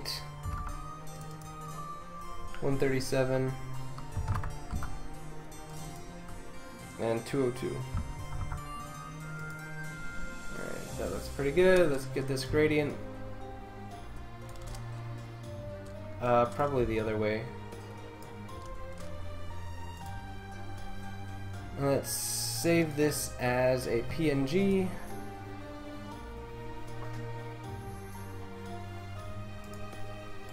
Call it Adisa wing gradient.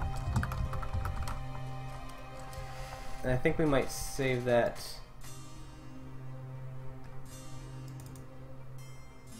to the rigs file.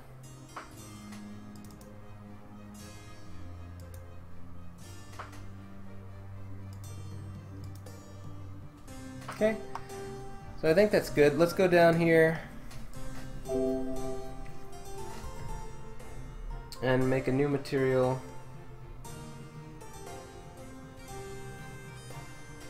Where we attach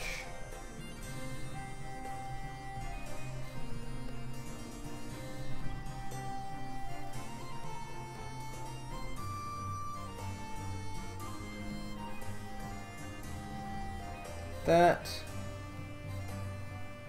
Mix mode, multiply,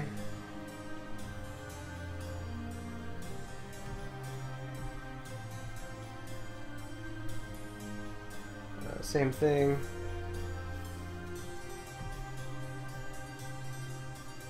and then this will be 7080, I do believe.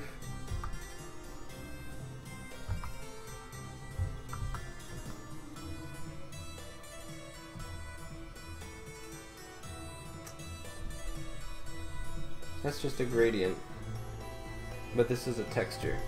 So I think if we get rid of this here, let's open it up again, add this gradient to it,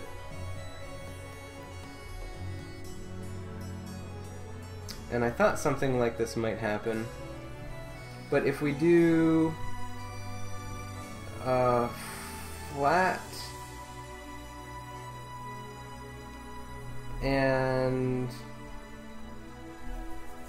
okay, so that actually looks better than it did before.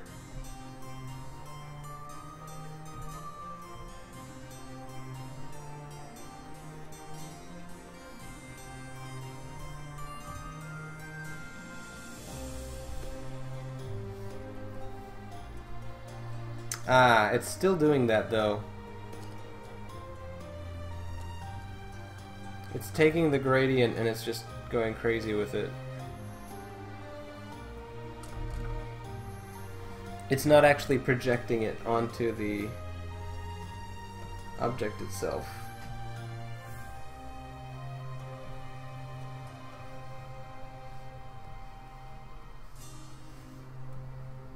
Yeah. As the wing flaps, the colors are changing, which is a really cool effect, but I don't want it. I want the wing to keep its color for the whole thing.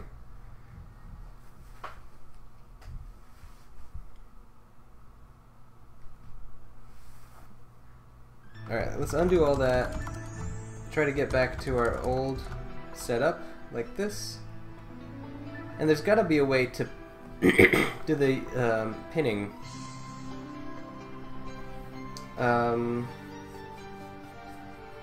Stick texture. Record. No, it's not doing it.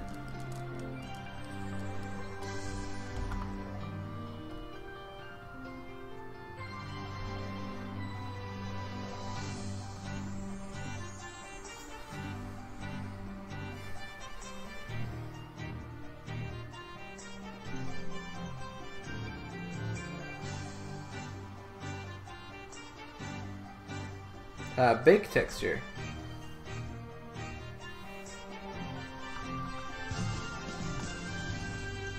Let's try that. Objects, tags, bake texture. Format, do PNG.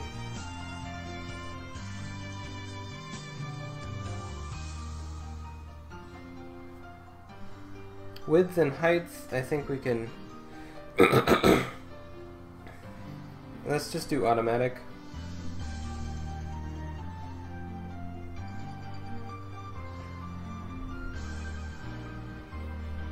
Bake. That didn't do it.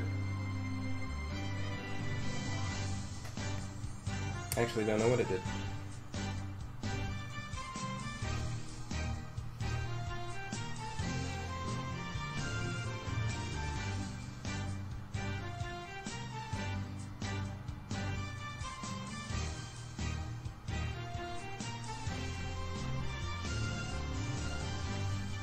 Alright, so it doesn't look like it's doing it.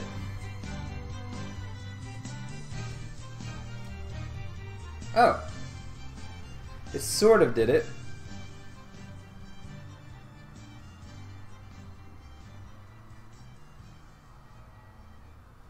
Bake. Baking complete. But it looks black.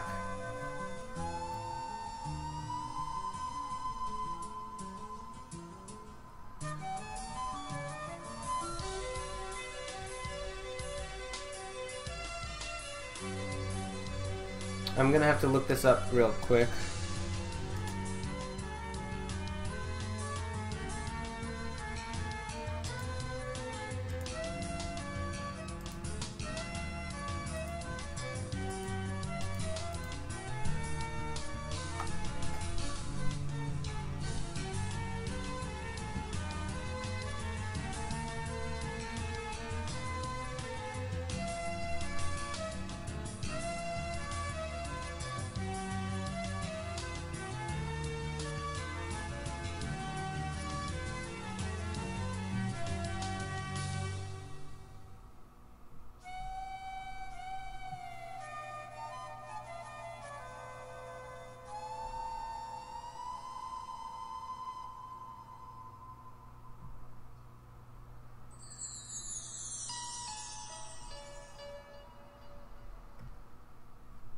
Alright, let's try use polygon selection.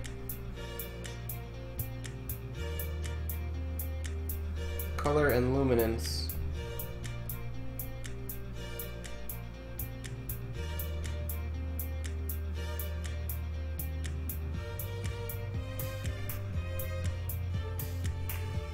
And UV map. Let's try that. Preview. Oh, actually, let's turn off the optimal mapping because that didn't seem to do anything.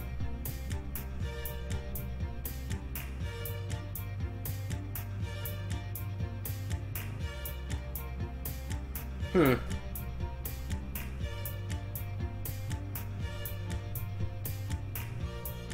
It's the same.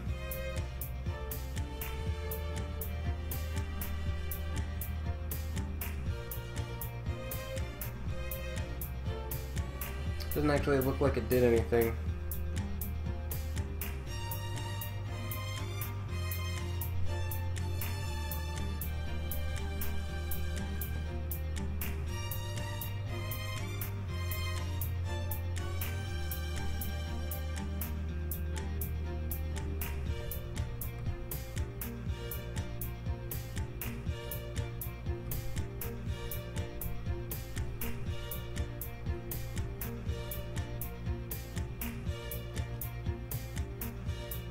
Come on.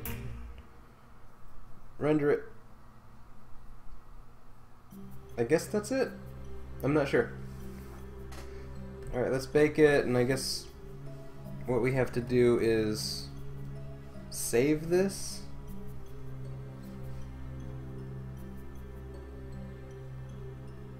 Oh, it's rendering the whole thing out. We only want one image. Stop.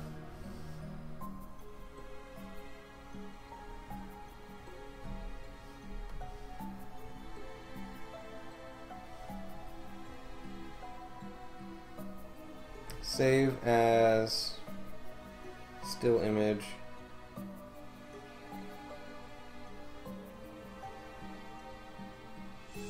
Where's it saving it to? Oh, there we go. Let's just save this as wing texture.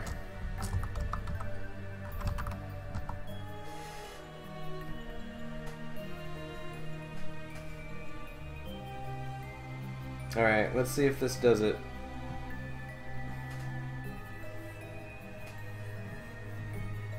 Let's make another new material.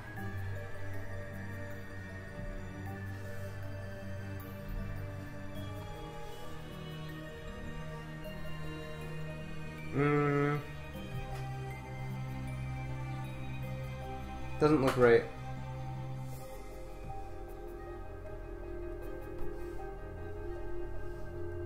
Yeah, like I said, it doesn't look right.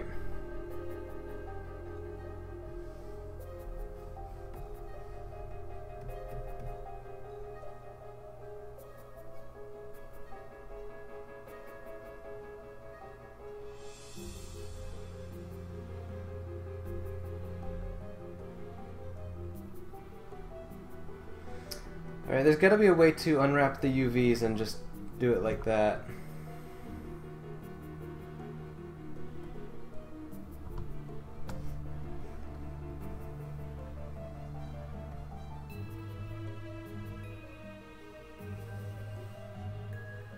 Because this is starting to get ridiculous.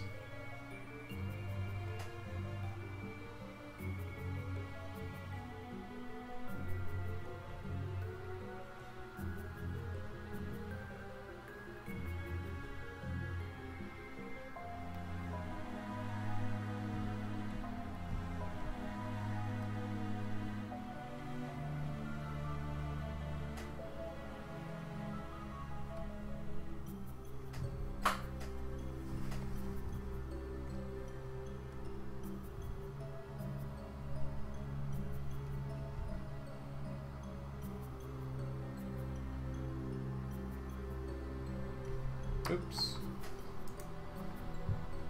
It sent me over to this other page. I don't know where I am anymore.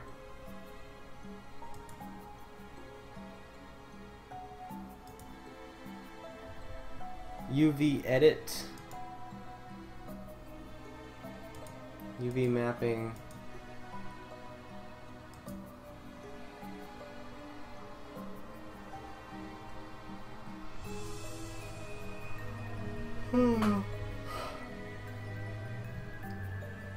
Not really having any luck with this. Let's just do her wings later.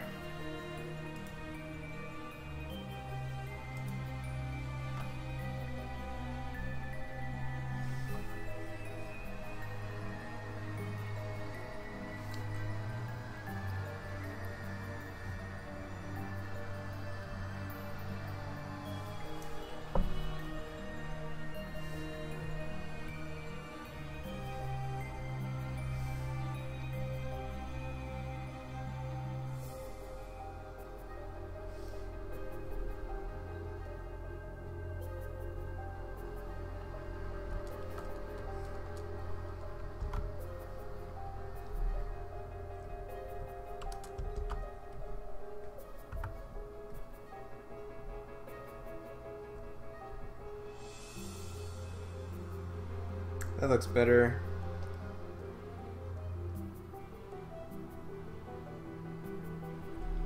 Alright, I think we're gonna just weight these clothes.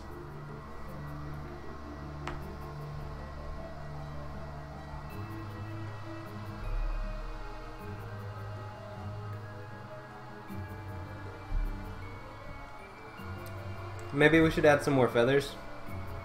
The original design has more feathers.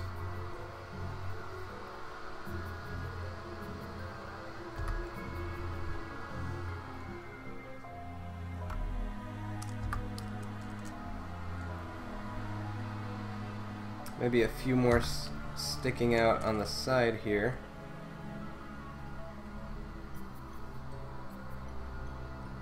On the back.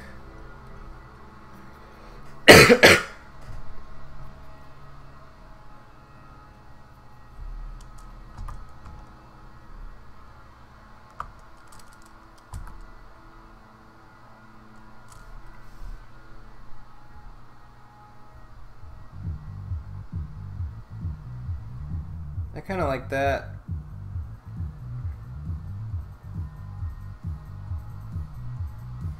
Let's take a look at the original again. So she has her little band here. I actually like that better. Let's do that again.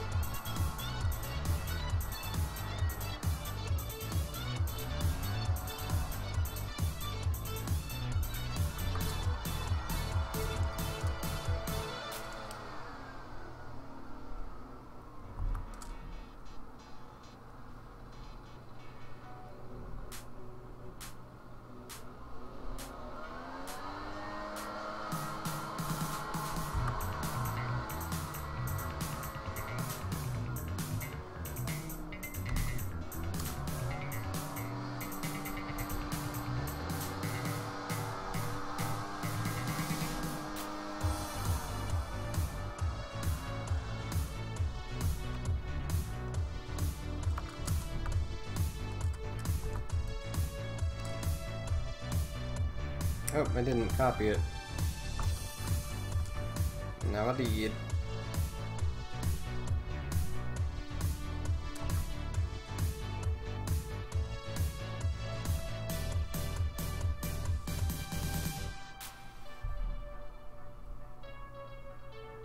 Maybe these feathers are too big. A little bit. 70. Put this one down to 60. 60. My brothers. My brothers.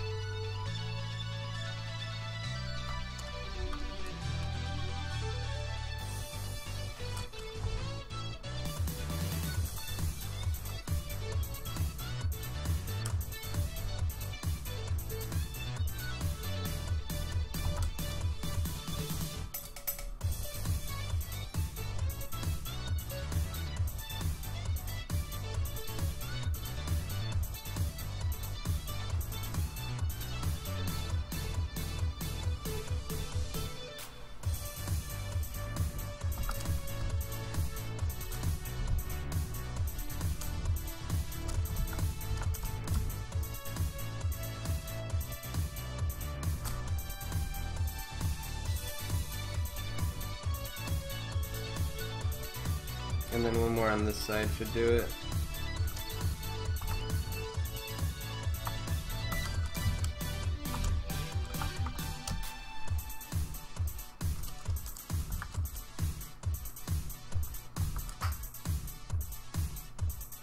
That's pretty good.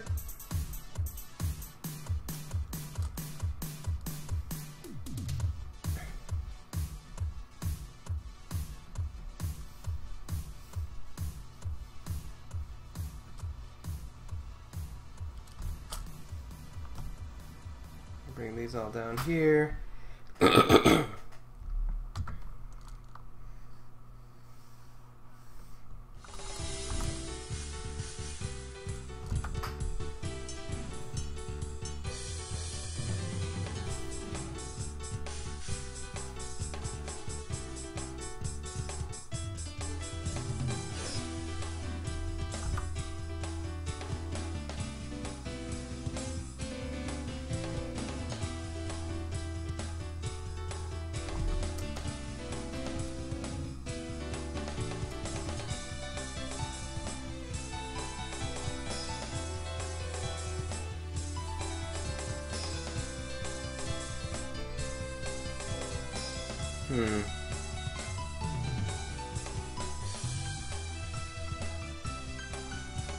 Looks pretty good.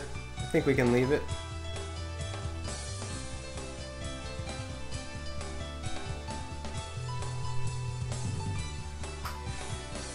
Alright, so let's make a duplicate of this, just in case we mess it up completely.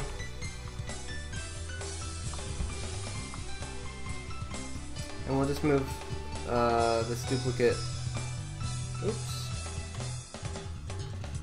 into the leftovers pile.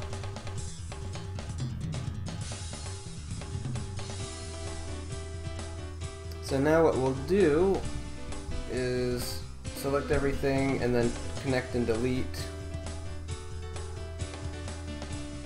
And then select all the bones.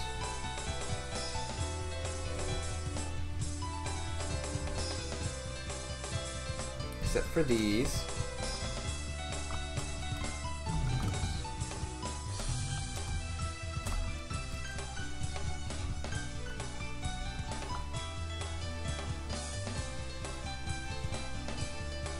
And then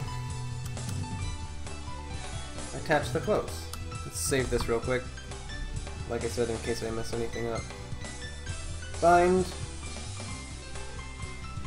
Alright. The clothes have been bound to the bones.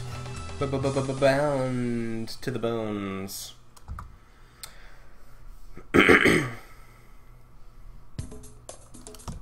Also, I think we should do something about this hip bend. Maybe just resize these two. Come on. Okay, cool. Relatively working well. Extremely working well. Except for this little thing right there. Yeah.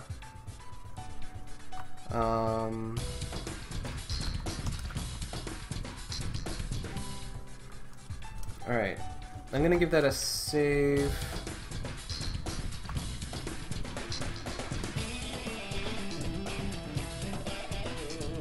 We're going to reduce the size of the hip bend and increase the size of the torso control, because that's the more important one. Okay, and then we'll go in the same place for base bone. Reduce the size of the hip bend and increase the size of the torso control. Alright, cool.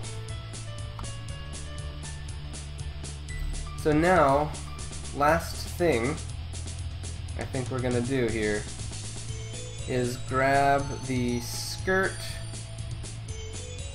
It already has the cloth engine turned on. And I thought I put the bones on already.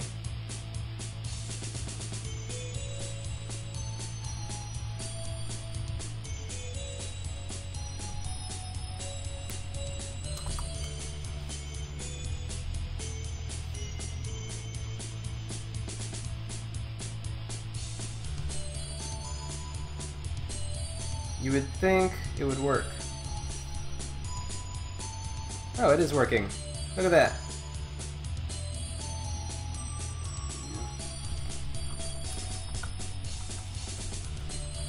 Alright, let's check out the weight that I used for the original version of this. I did, I think gravity I did -57. And we're just gonna take a picture of this.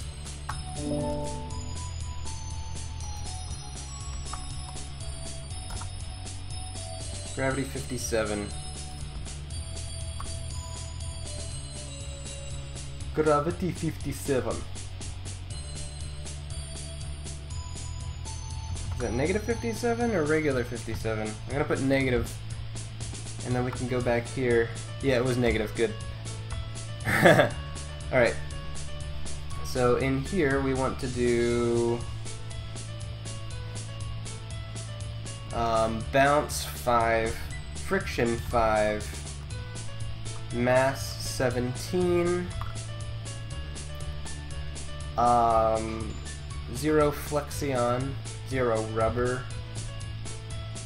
and 70 iterations.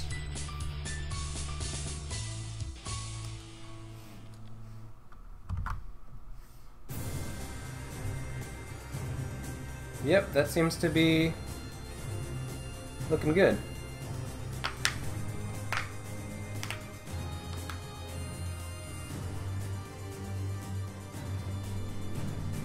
For this belt,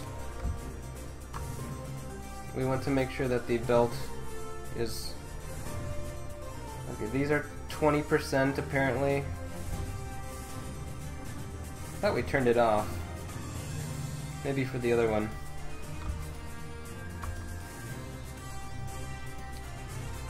Where is it? Here. Yeah, this is 20%. Let's do 5 and 5.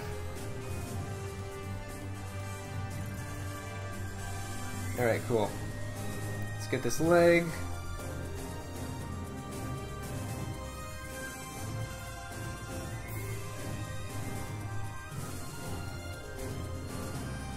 I mean, it looks like it's working pretty good.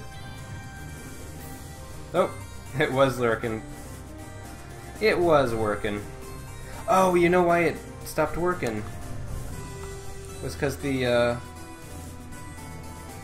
frame reset. Normally it should work fine, like it is now.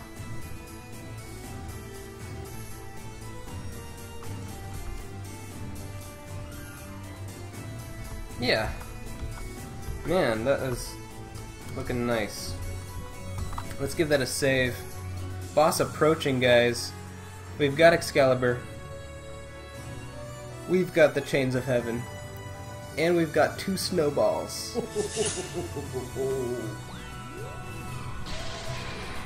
Let's get that bait in there too. And a storm.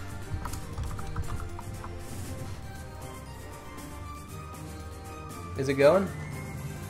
There we go.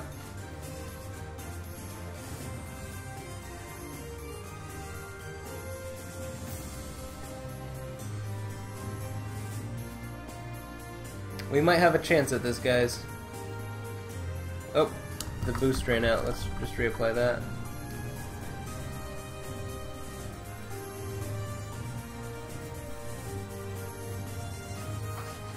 Alright. Skirt rig is looking really good. The only thing I'm having issues with is really these wings. The folded ones work fine. We're going to want to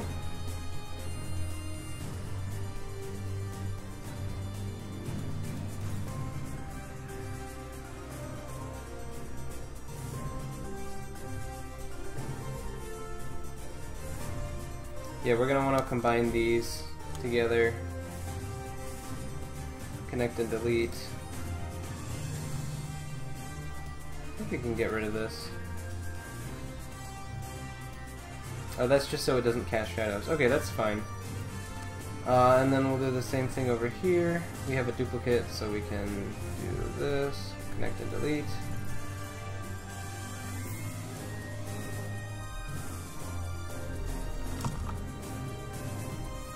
I don't really see them anymore.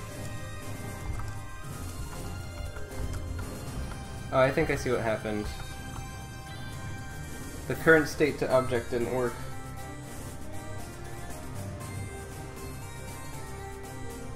So we'll have to do that first. Current state to object, get rid of this.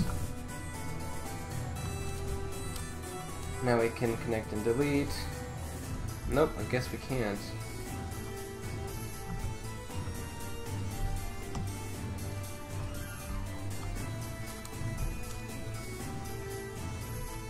There we go. Do the same thing here. Current state to object.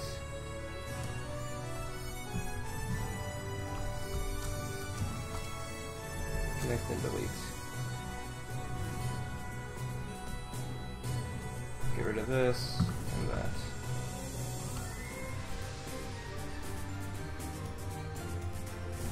That'll make it a little easier, I think. I'm kind of thinking maybe we should attach these to the shoulder. Oh, did we do it? Oh, I guess we beat it, right? I missed it, I'm sorry.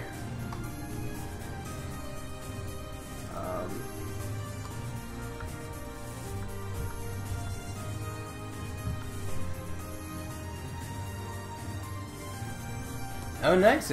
We beat it. Awesome. Well, that's got a nice little send-off for our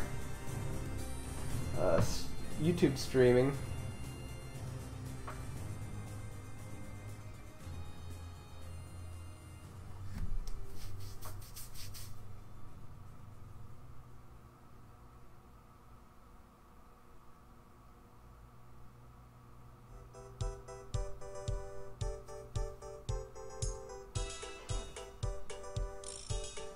Alright, I'm gonna put some laundry away. I'll be right back.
Alright, laundry is taken care of.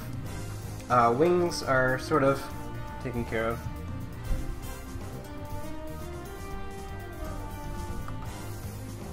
Alright, looks like the lighting is actually working properly. I just wanted to make sure that they were.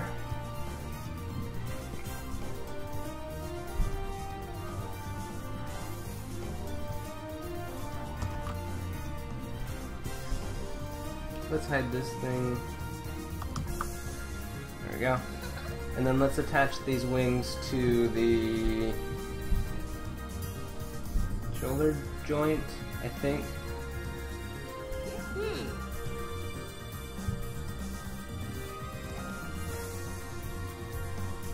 Actually, I'm not sure if that's a good idea anymore. I feel like it won't work. Oh, nice! We got some more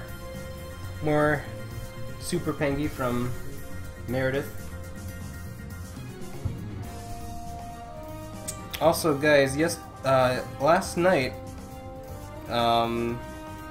one of the viewers, King Push, and I were brainstorming some new ideas for a revamp of Pengi RPG, where Pengi RPG would be sort of like a what's it called? A team game, I guess. Let me show you what I'm trying to talk about. Alright, so this is kind of like a little mock-up I did of what the new user interface would look like. And then here's some of the current things and the future things. So the red is what you can type in for interaction. Like we have the shop with 3 items that you can buy. We have the boss items that you can collect. These are all the features of the current version. There's the boss, the special defense enemies, class changing, the sales witch that you can interact with, Super Pengi, which we just saw, the Bit Blaster, which if anyone donated bits, that would still be active, and then we have the events and the viewer power, as well as the random chest spawning.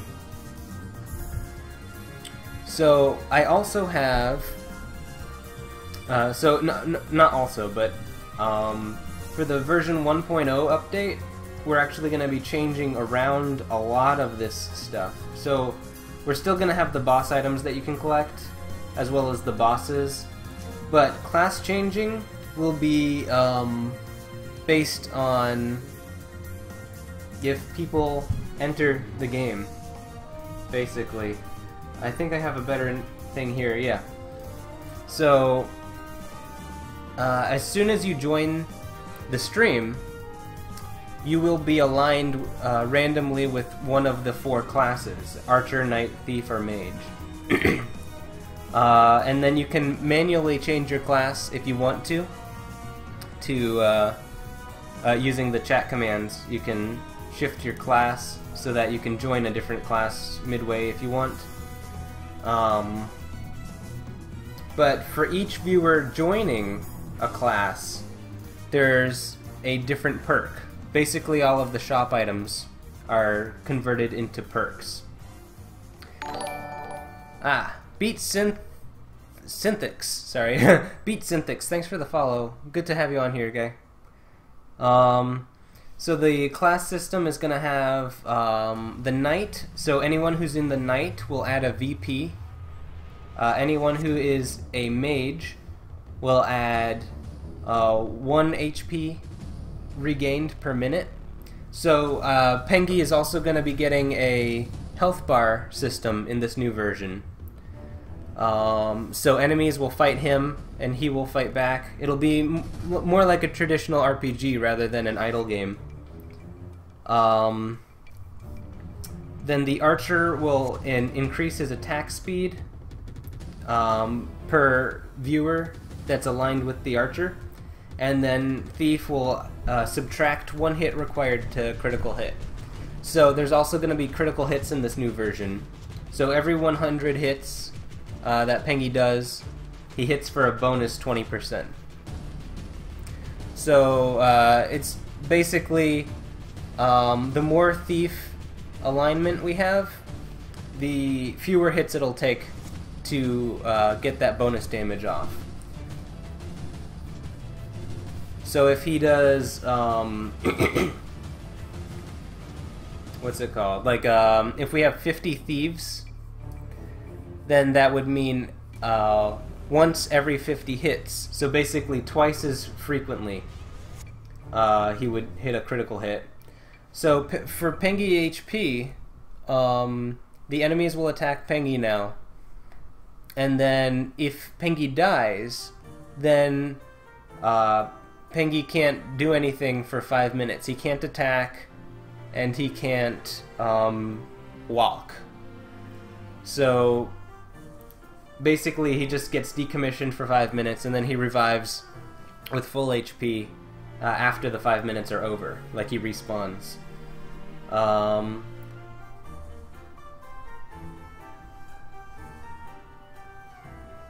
So what that means is for the boss, we don't need a time limit anymore.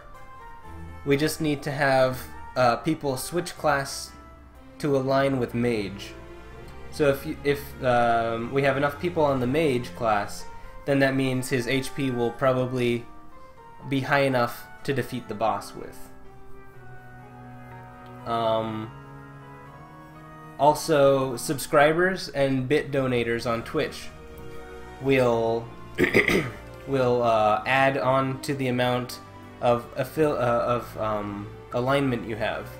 So everybody starts with 1 alignment, but you can get more alignment by being a subscriber. So you get like +2 alignment, so you have 3. You're like worth 3 people if you have a subscription. And then for every Twitch bit badge you have, you'll add another level of alignment. So if you donated 1 bit, you'd be worth 2 alignment. And then if you've the next badge is at 100. So 100 bits, you would have 3 alignment.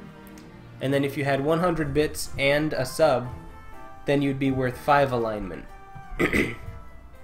So that's basically how you get stronger yourself to help Pengi out, and also help me out, because I'm basically Pengi.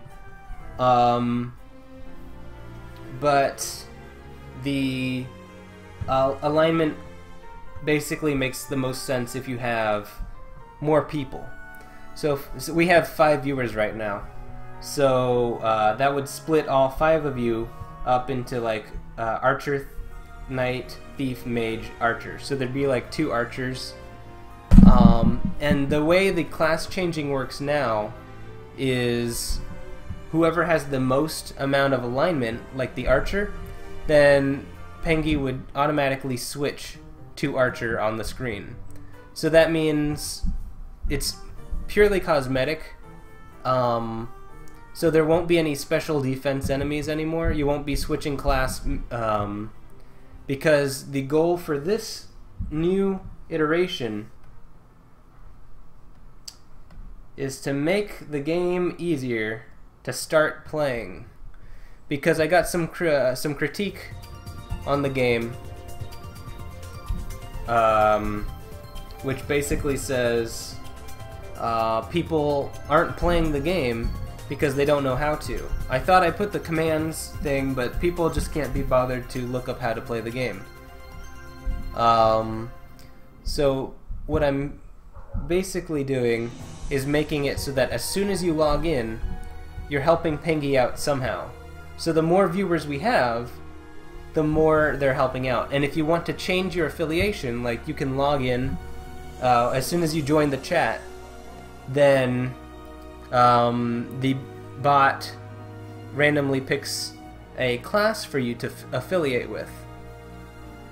And then if you want to switch your class affiliation, say if you wanted to be a thief or something, or you wanted to see Pengi be a thief, then you would switch your class to thief. And then whoever has the most amount of whichever class has the most amount of affiliation is what he would look like. Jesse says, so how does Pengi get his HP back? If he gets it, if he gets hit, does he regain his health after he defeats the enemy? No.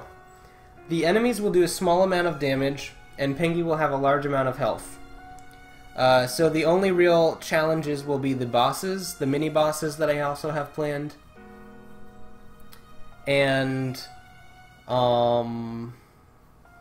enemies. Sometimes enemies will be stronger than others. Like currently they have more HP than others, but sometimes enemies will be will have more damage than others also. So what that means is, if we have more people aligned with mage, for each person aligned with mage, you get 1 health per minute. Or whatever I balance that out to. These are just kind of like quick notes that I made. We might balance it to like 2 HP per minute per person or something like that, so that he regains his HP faster than he loses it at a certain point. And then, so yeah, if we have like 8 viewers, then that would be like 2 knights, 2 mages, 2 archers, and 2 thieves. So that'd be doing like 98 hits to critical, 6% increased attack speed, 2 HP regen per minute, or basically once every 30 seconds, and then an extra 2 damage. In addition to the VP that every viewer gives.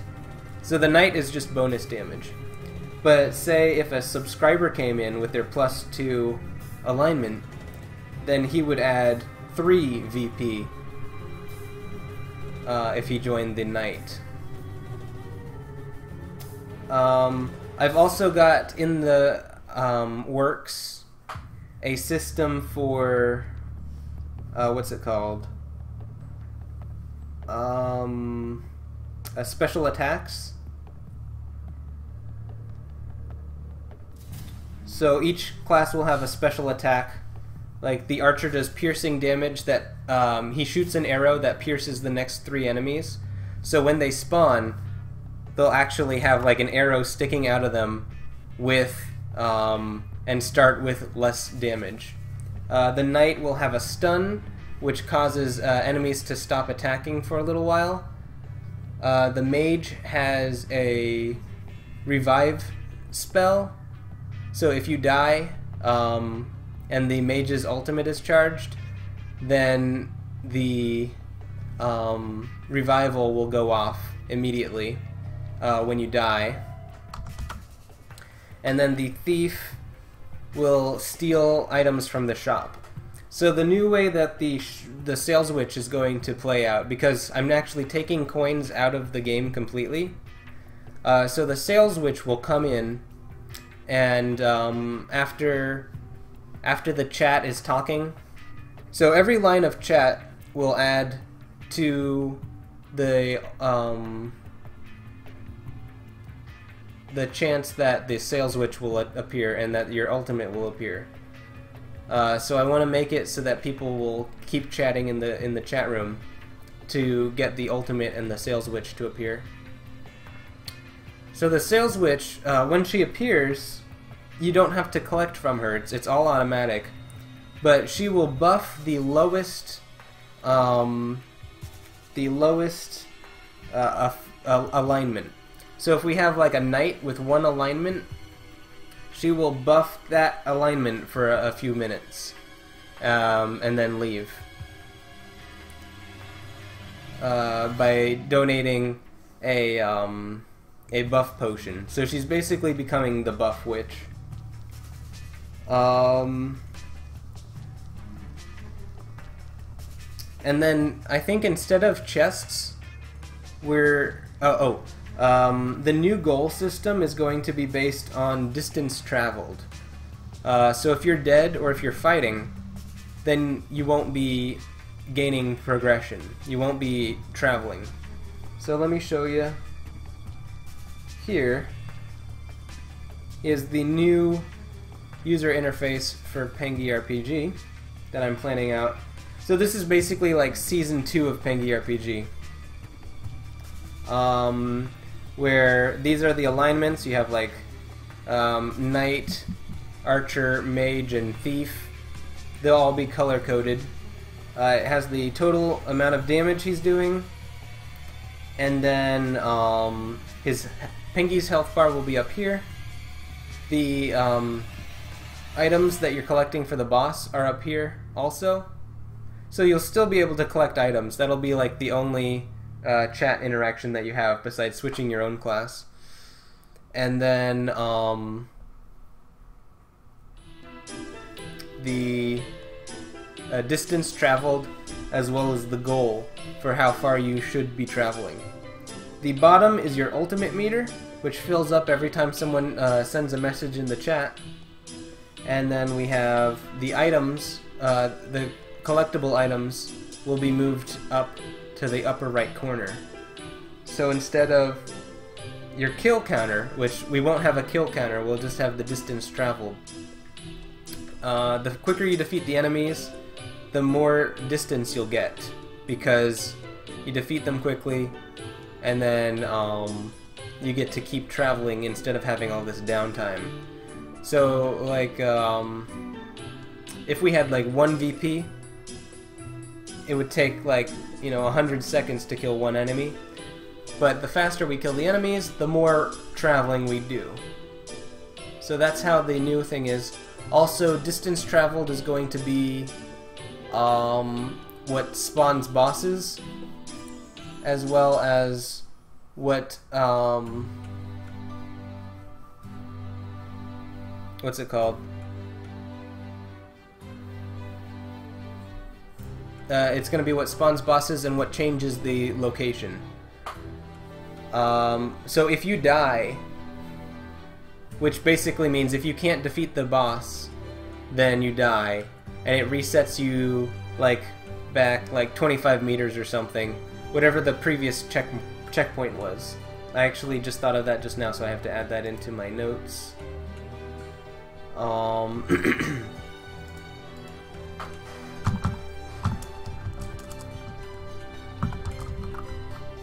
Let's see, walking.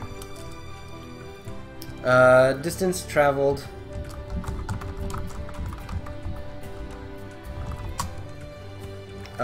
Spawns bosses, changes location levels, and then every so often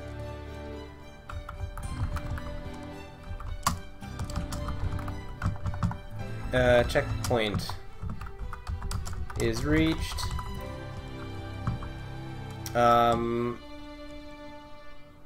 Upon death, Pengi respawns at the checkpoint.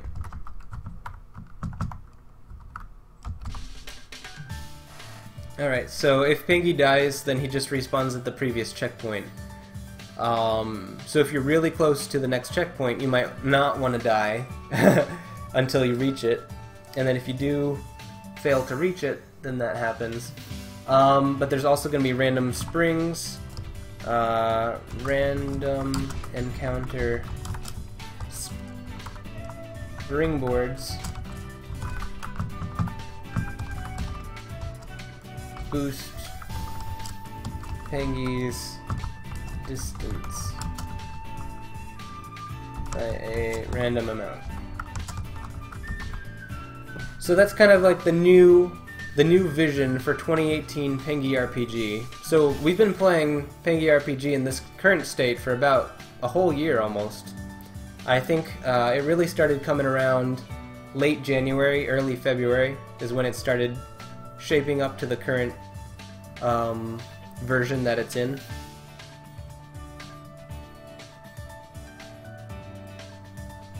And a lot of it's going to stay the same. But the way that you play it is going to change. So we're still going to have Snowleton, we're still going to have Pengi hitting people with his fish. But the user interface as well as the user interaction is going to shift more from active to passive, which will really encourage people to, view the stream and also be active in the chat rather than sending commands. So I think this is a good change, and it lets me keep all of the current graphics that I've created. I don't have to redo anything, it's all there already. But yeah, I think this is good.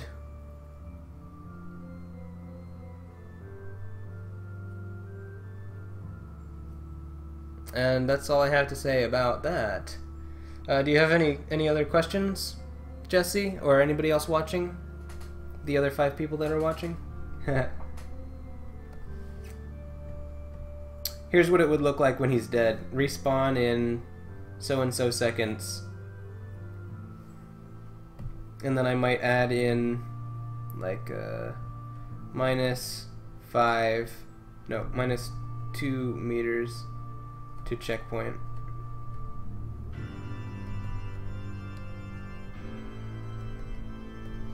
Something like that. Oh, nice, we got a present. Alright, we got 20 minutes left.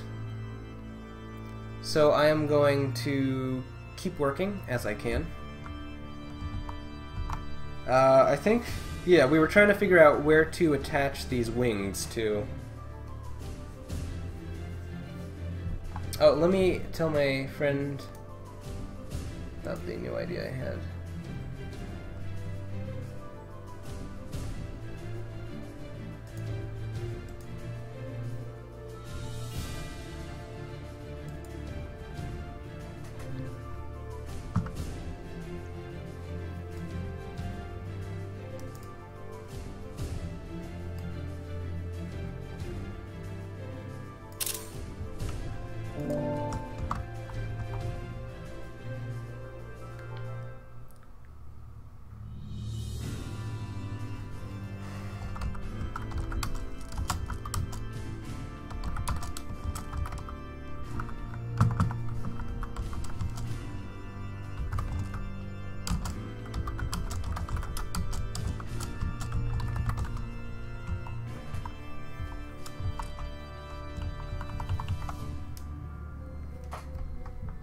Alright, here we go.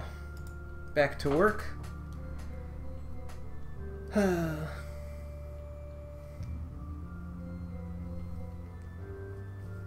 It's coming along, guys. I'm really feeling good about everything that's happening. And I'm really excited for... Let's see what this looks like. Okay, we have the subdivide body, as well as all these bodies. Okay, so let's just add this to mesh instead. So we don't even have the solo layer anymore. Oops. Haha.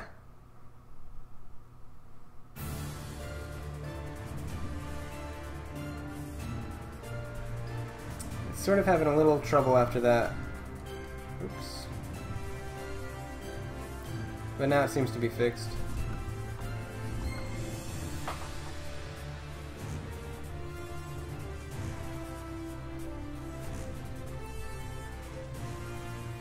Alright, I think Adisa is looking really good. Really cute. She's barefoot, right? I want to make sure. Here's the original rig. Yeah, she's barefoot in this rig. She looks exactly the same. I mean, she looks better in the new one, for sure.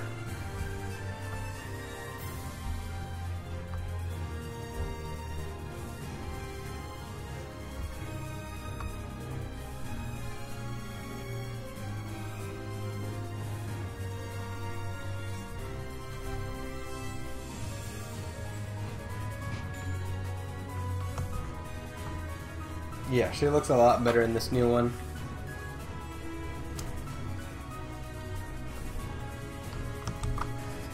So I think all of the rig is set up properly.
Alright, cool.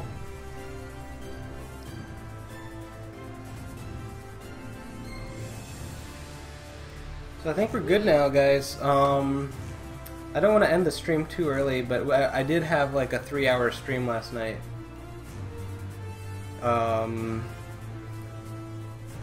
just trying to think of what else we can do in this time.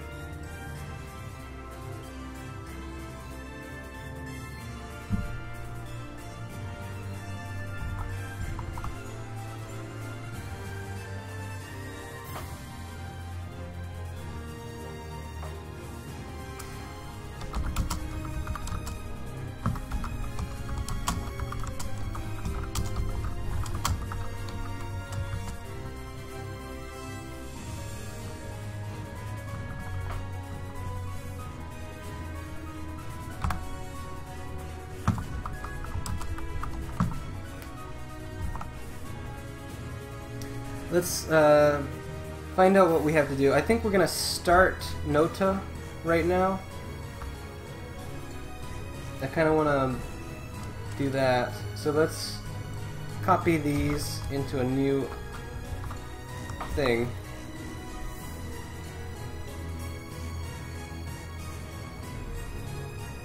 And I'm pretty sure...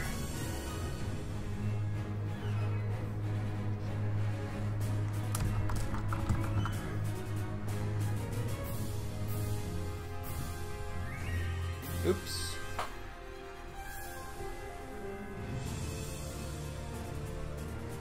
Actually...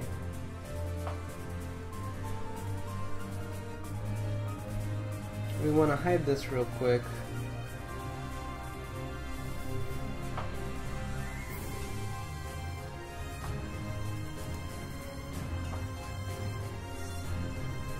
Let's get Nota back to where she was before. So here's what she looks like currently. We want to add her sandals, her little satchel thing over here, and then her little stripes on her legs that look really cool.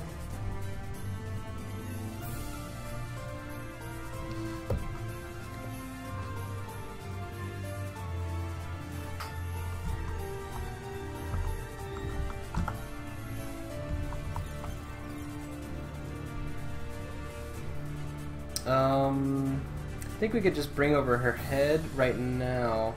I kind of want to... changing the size was a little bit of a hassle. Hasselhoff.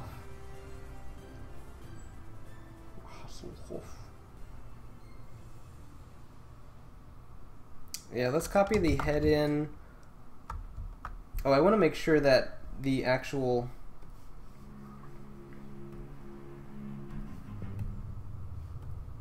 Okay, the actual head apparently is in the right spot. Uh-oh. Is this neck not...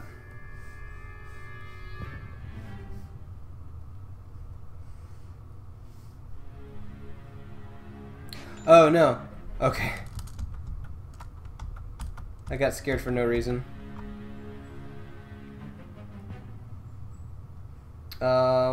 Yeah, neck should definitely be working. Let me turn this off. Yeah.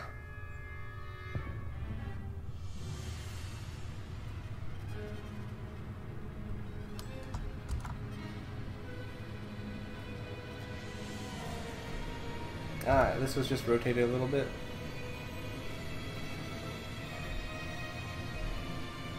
Weird. It looks a little off.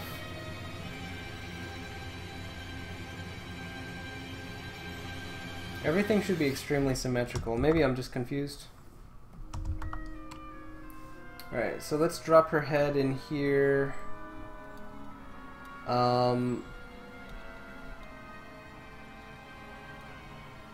Actually, I think we could just take everything in her head and put it in here instead. Nope, that doesn't work. Alright, so let's...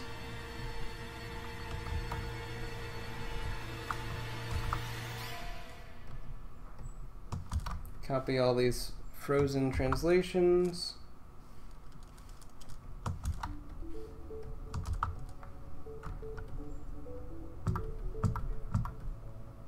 Okay, now we can get rid of this one. And the neck. Oops. We want the whole neck.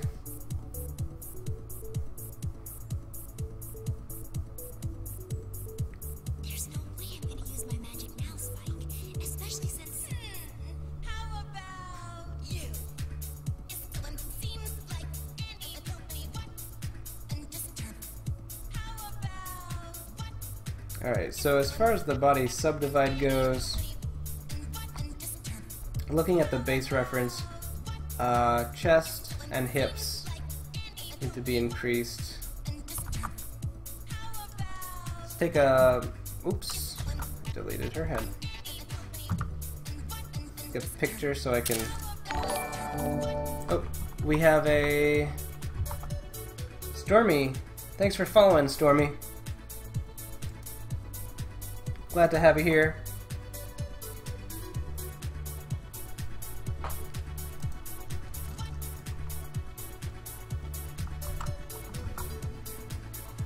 Oh, my stomach's rumbling.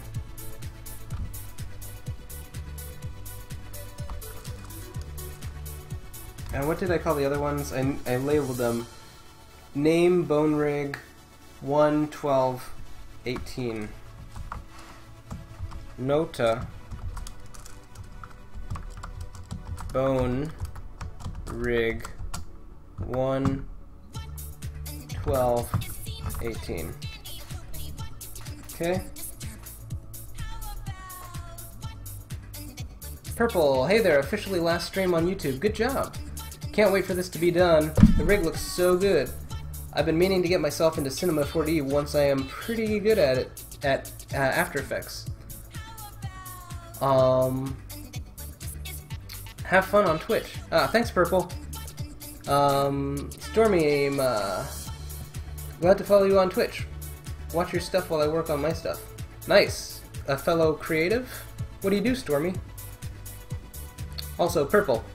I am glad to be on Twitch, because YouTube is just wrecking me as far as subscribers. Like, subscribers keep leaving every time I stream, so the only way to keep the subscribers up is to stop streaming on YouTube.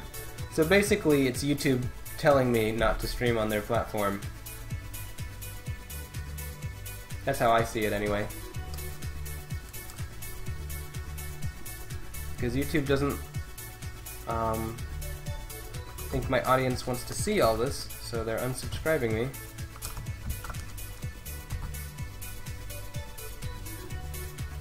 Alright, let's get this hip in, this... how's this work?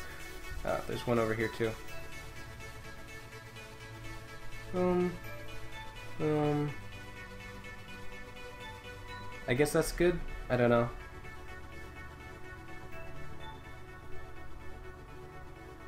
The legs... I think, yeah, hip, we can make that come out a little bit more. Like that. Pretty good. Maybe too much? A little bit too much. Right there. And then chest has to come out just a little bit.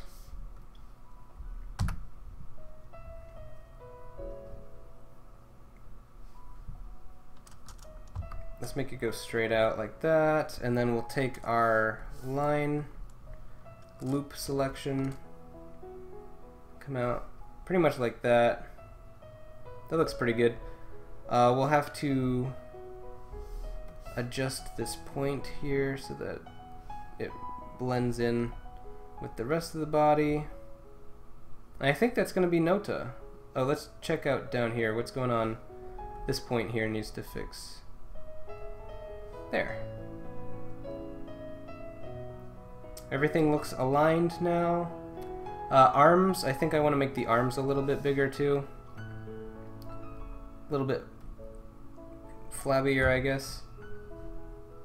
Just a little bit. And then here and here. Just to give it a little bit of variety. Did I do this one? There we go. Maybe the wrist too.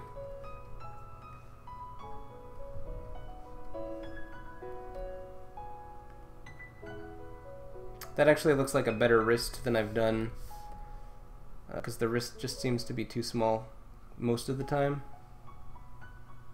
So I might keep the wrist that size. Actually, let's go into the bone rig. So all for all the future characters, we'll buff their wrist size a little bit. Like that. That's better.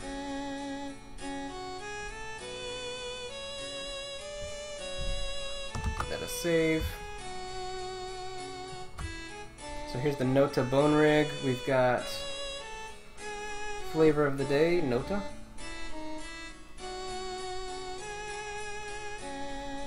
I think she's in a good spot geometrically.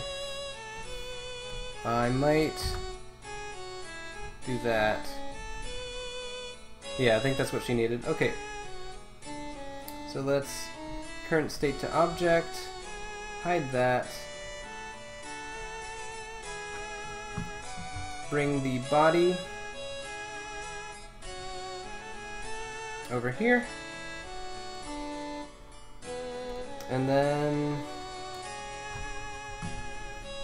drag and drop and skin. There we go.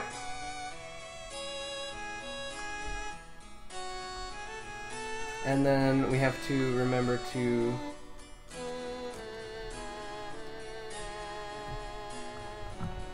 bring the jiggle back in. Good, good, good. Good, good, good. Alright. And I think that is all rigged up for Nota. Let's make sure that all of the... Oops, I didn't mean to make a new thing here. Except for the hair. Let's make sure all of these are 70-80. There we go.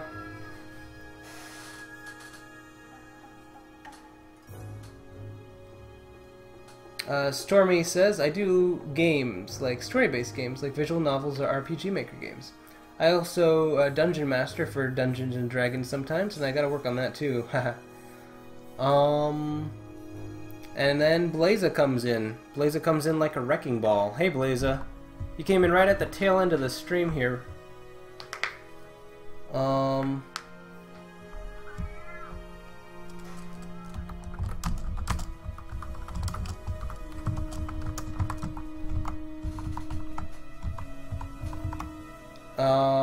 Let's see here.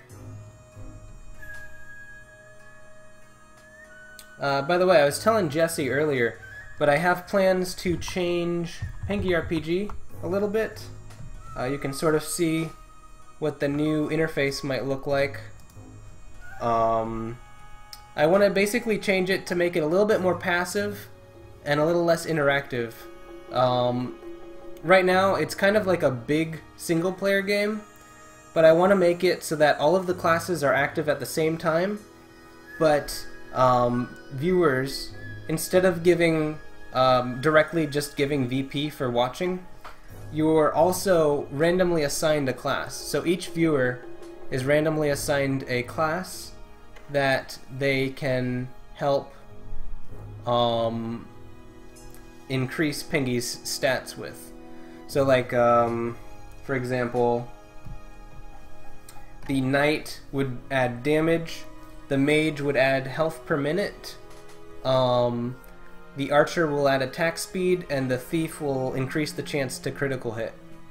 So each person that logs in and just starts watching will automatically be given a class alignment and a thing. You can, for now I'm thinking you can change your class alignment manually. But if I feel like I need it to be more randomized, I'll keep it to the permanent. Oh, you hear Sam? She replies on command. Also in the new update, Pengi will be getting health, so enemies will be able to fight him, and then if he dies, then he goes back to a respawn point. So instead of tracking kills, we're tracking distance traveled. So his distance traveled will actually reset back to the reset point if he dies, or every time he dies, to a checkpoint that he crosses at a certain distance.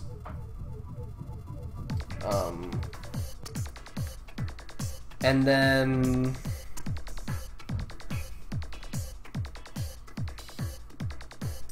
yeah, that's the short version of it.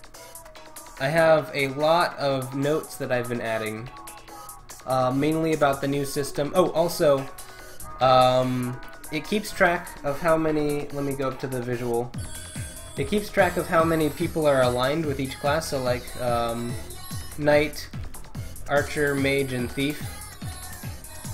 So the class with the most amount of alignment will be what Pengi changes to. So instead of using the chat bot to change his class to defeat enemies, he'll just change his appearance based on what the most amount of people are aligned to.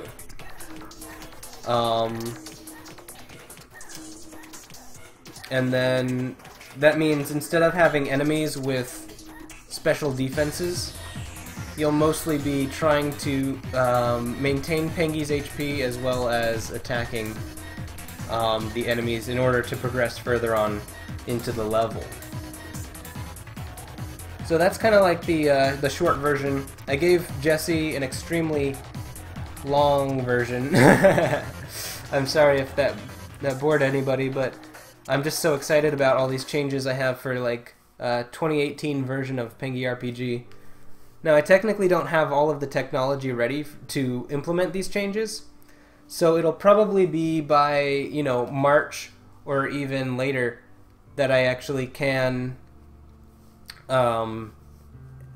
switch over to the new system. So that'll be the version 1.0 system, because the goal for this new ideal is that everybody can play the game without knowing how to play the game. You're already playing the game just by viewing the stream. So that's kind of the goal for the Pengi RPG revamp that I've been plotting since last night. So I'd like to hear any suggestions you guys might have while I finish this up. I think I'm just gonna oops, V isn't working. There we go. Let's drop a couple of her outfits in there. So we've got some rings to do, her bracelets, this thing, this, oops, not that, this, these pants, these sandals,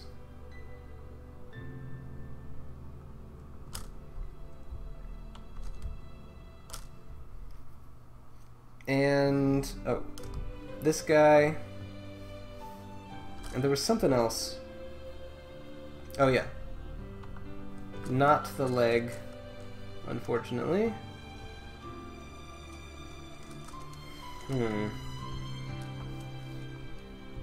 Oh yeah, we wanted that, but we wanted to get rid of the leg. Didn't mean to click that. And these guys. Oh, and we can't forget that. Okay, cool. So I think that's everything.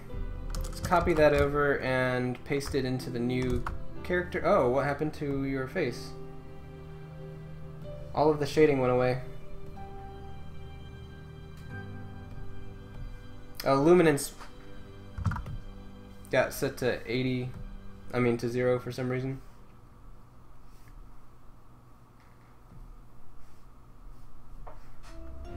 $80 and $70. There we go. So all of the textures are better now.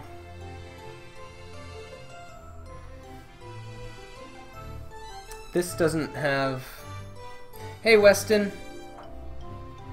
Blaza says, no problem here. Not sure what you mean when you say you don't have the technology. Weston says, hey, how's it going? It's going good.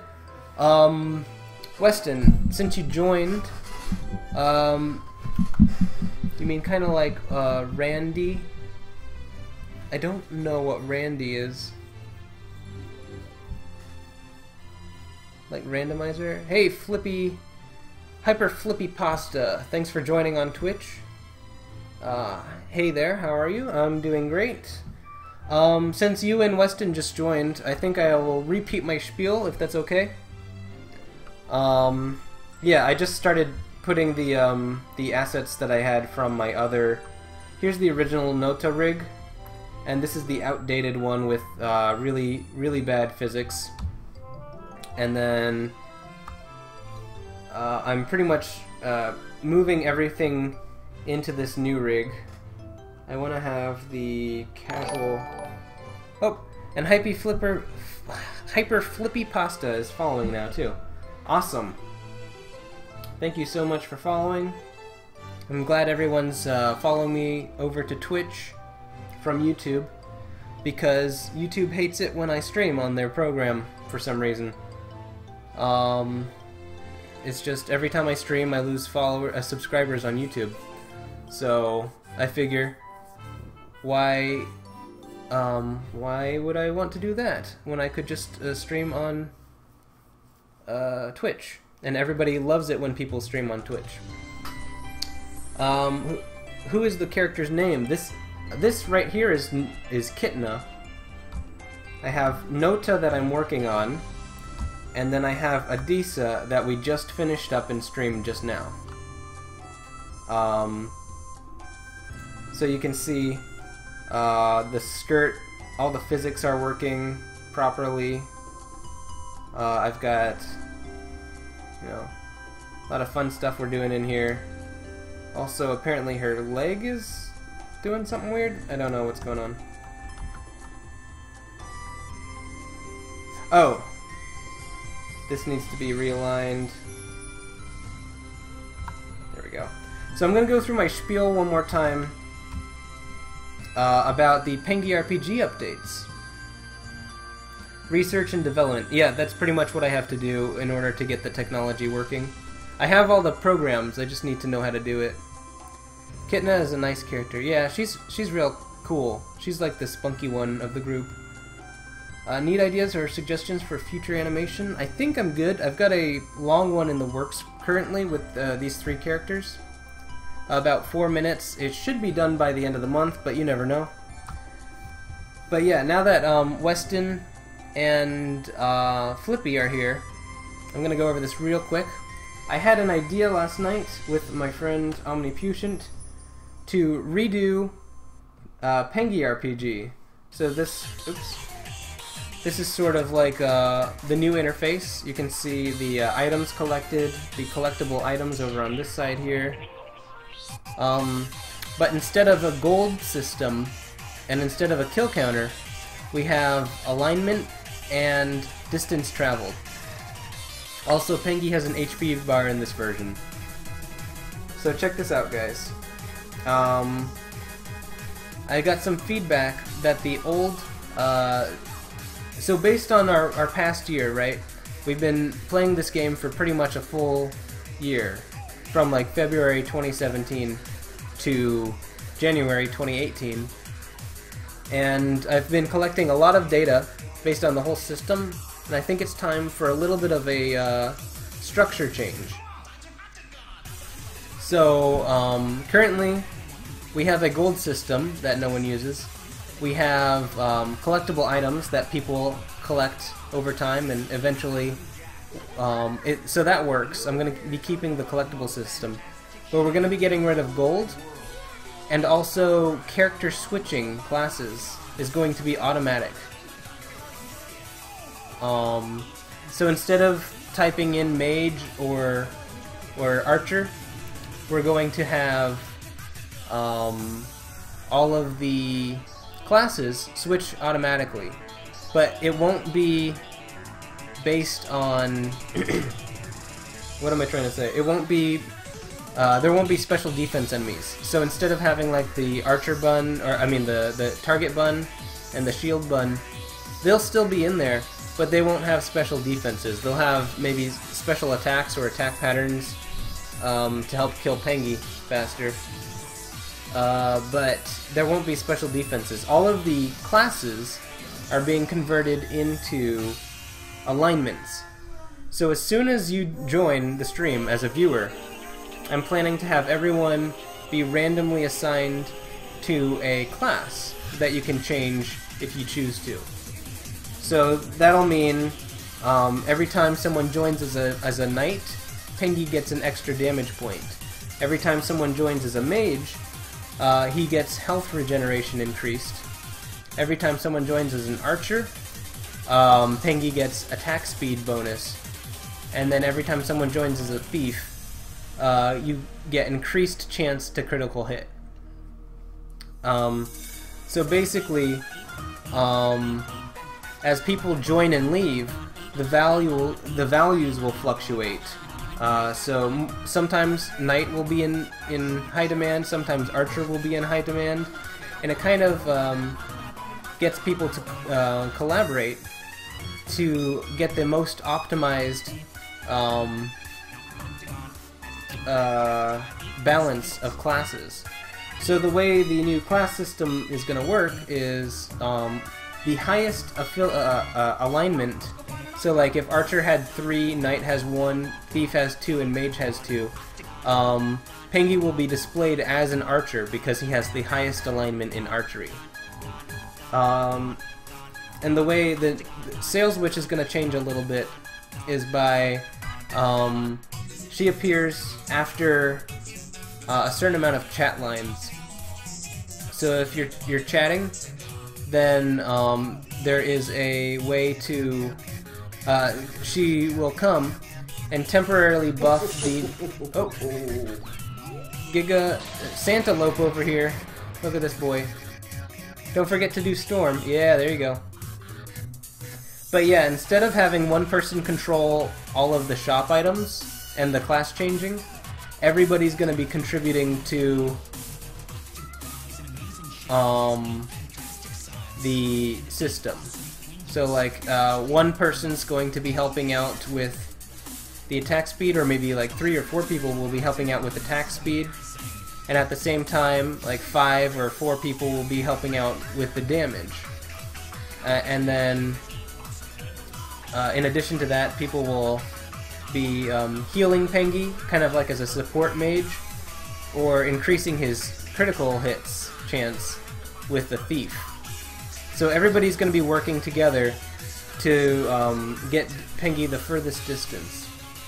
Like I said, instead of kills, we're going to be collecting distance traveled. Here I've got a little graphic for that. So you can see the new golden at the bottom, distance traveled currently at the top.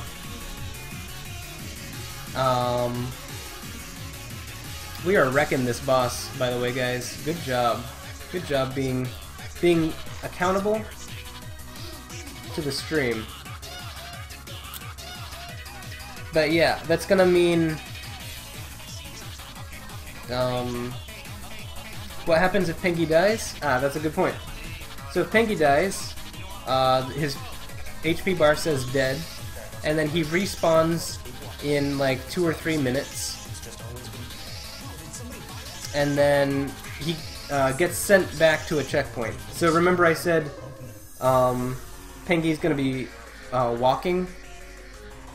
So distance traveled, so like every so often there will be another checkpoint, like every 50 meters or something. So if he dies, you get a 2-minute timeout, and you get sent back to the previous checkpoint.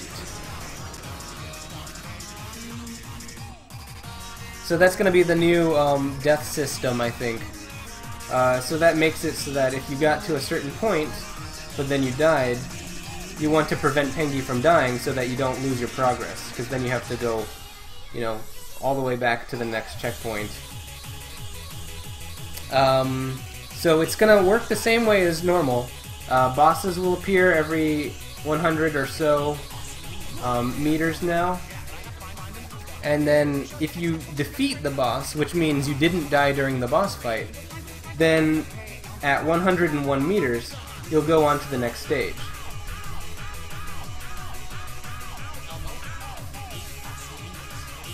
Let me try to draw two.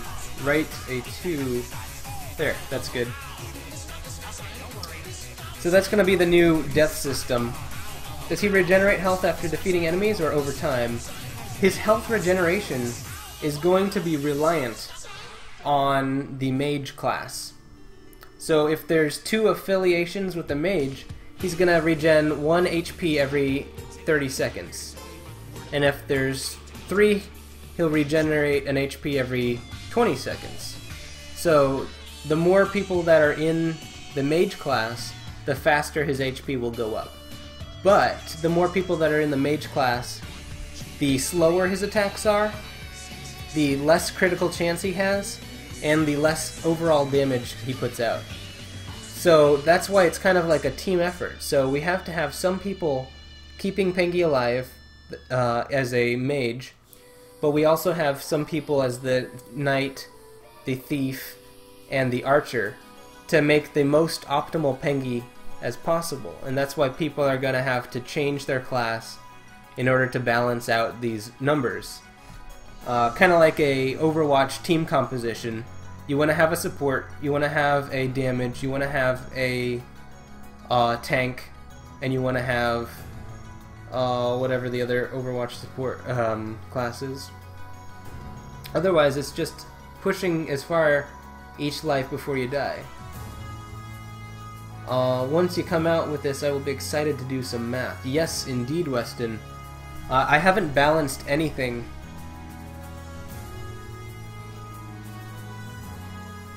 There's no I in Penguin Team. Maybe in Pengu Team, right? Pengu Team. Team Pengu.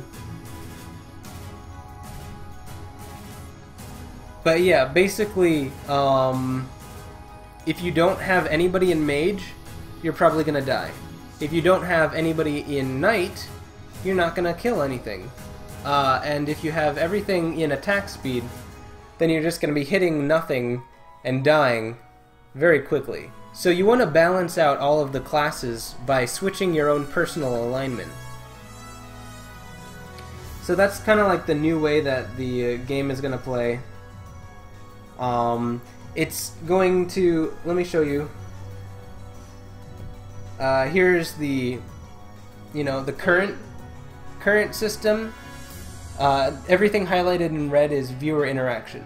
So you can buy things from the shop, you can collect the items for the boss battles, you can fight the boss, we have special defense enemies where you have to change your class, interact with the Sales Witch, you can activate Super Pengi, fire bits out of the Bit Blaster, and then there's also events and VP and the random encountered chests.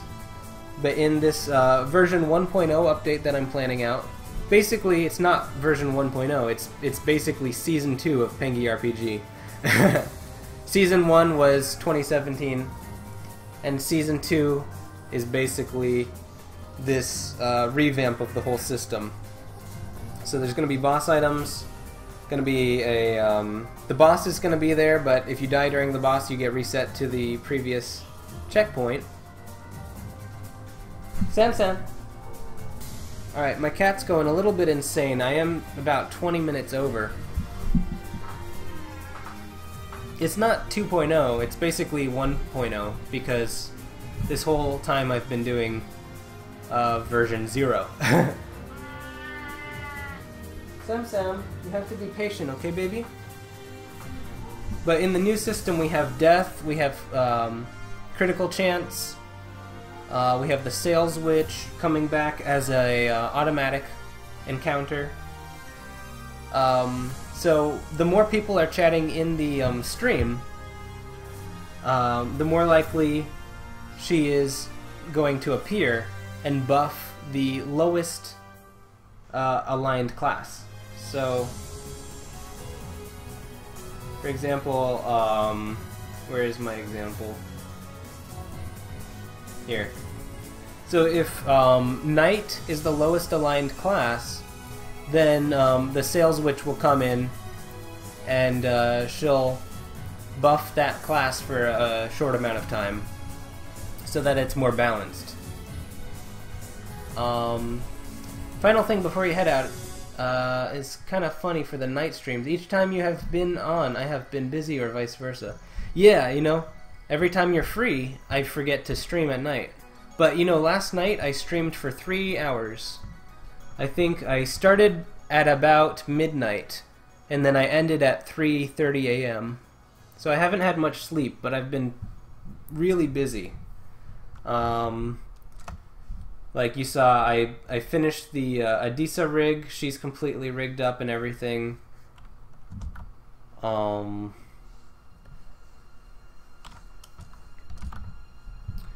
And I started the Nota rig just now, so I'll be working on that tonight.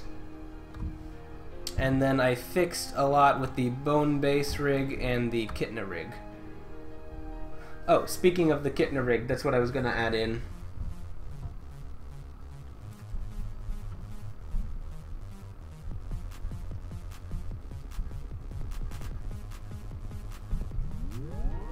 Oops, not that.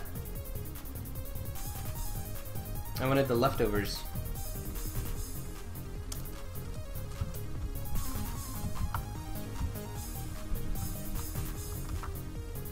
Oops, accidentally brought the shirt over.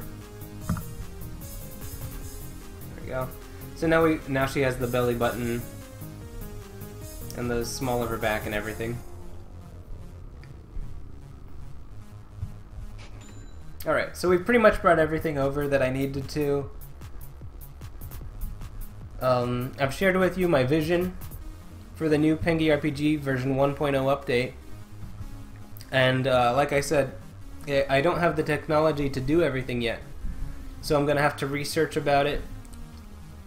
And it'll probably be ready in, you know, late February or early March, sometime around then. But yeah, thanks for joining me, guys. I know Sammy's interested in bugging me about something. So I'm going to finish the rigging for Nota for tonight.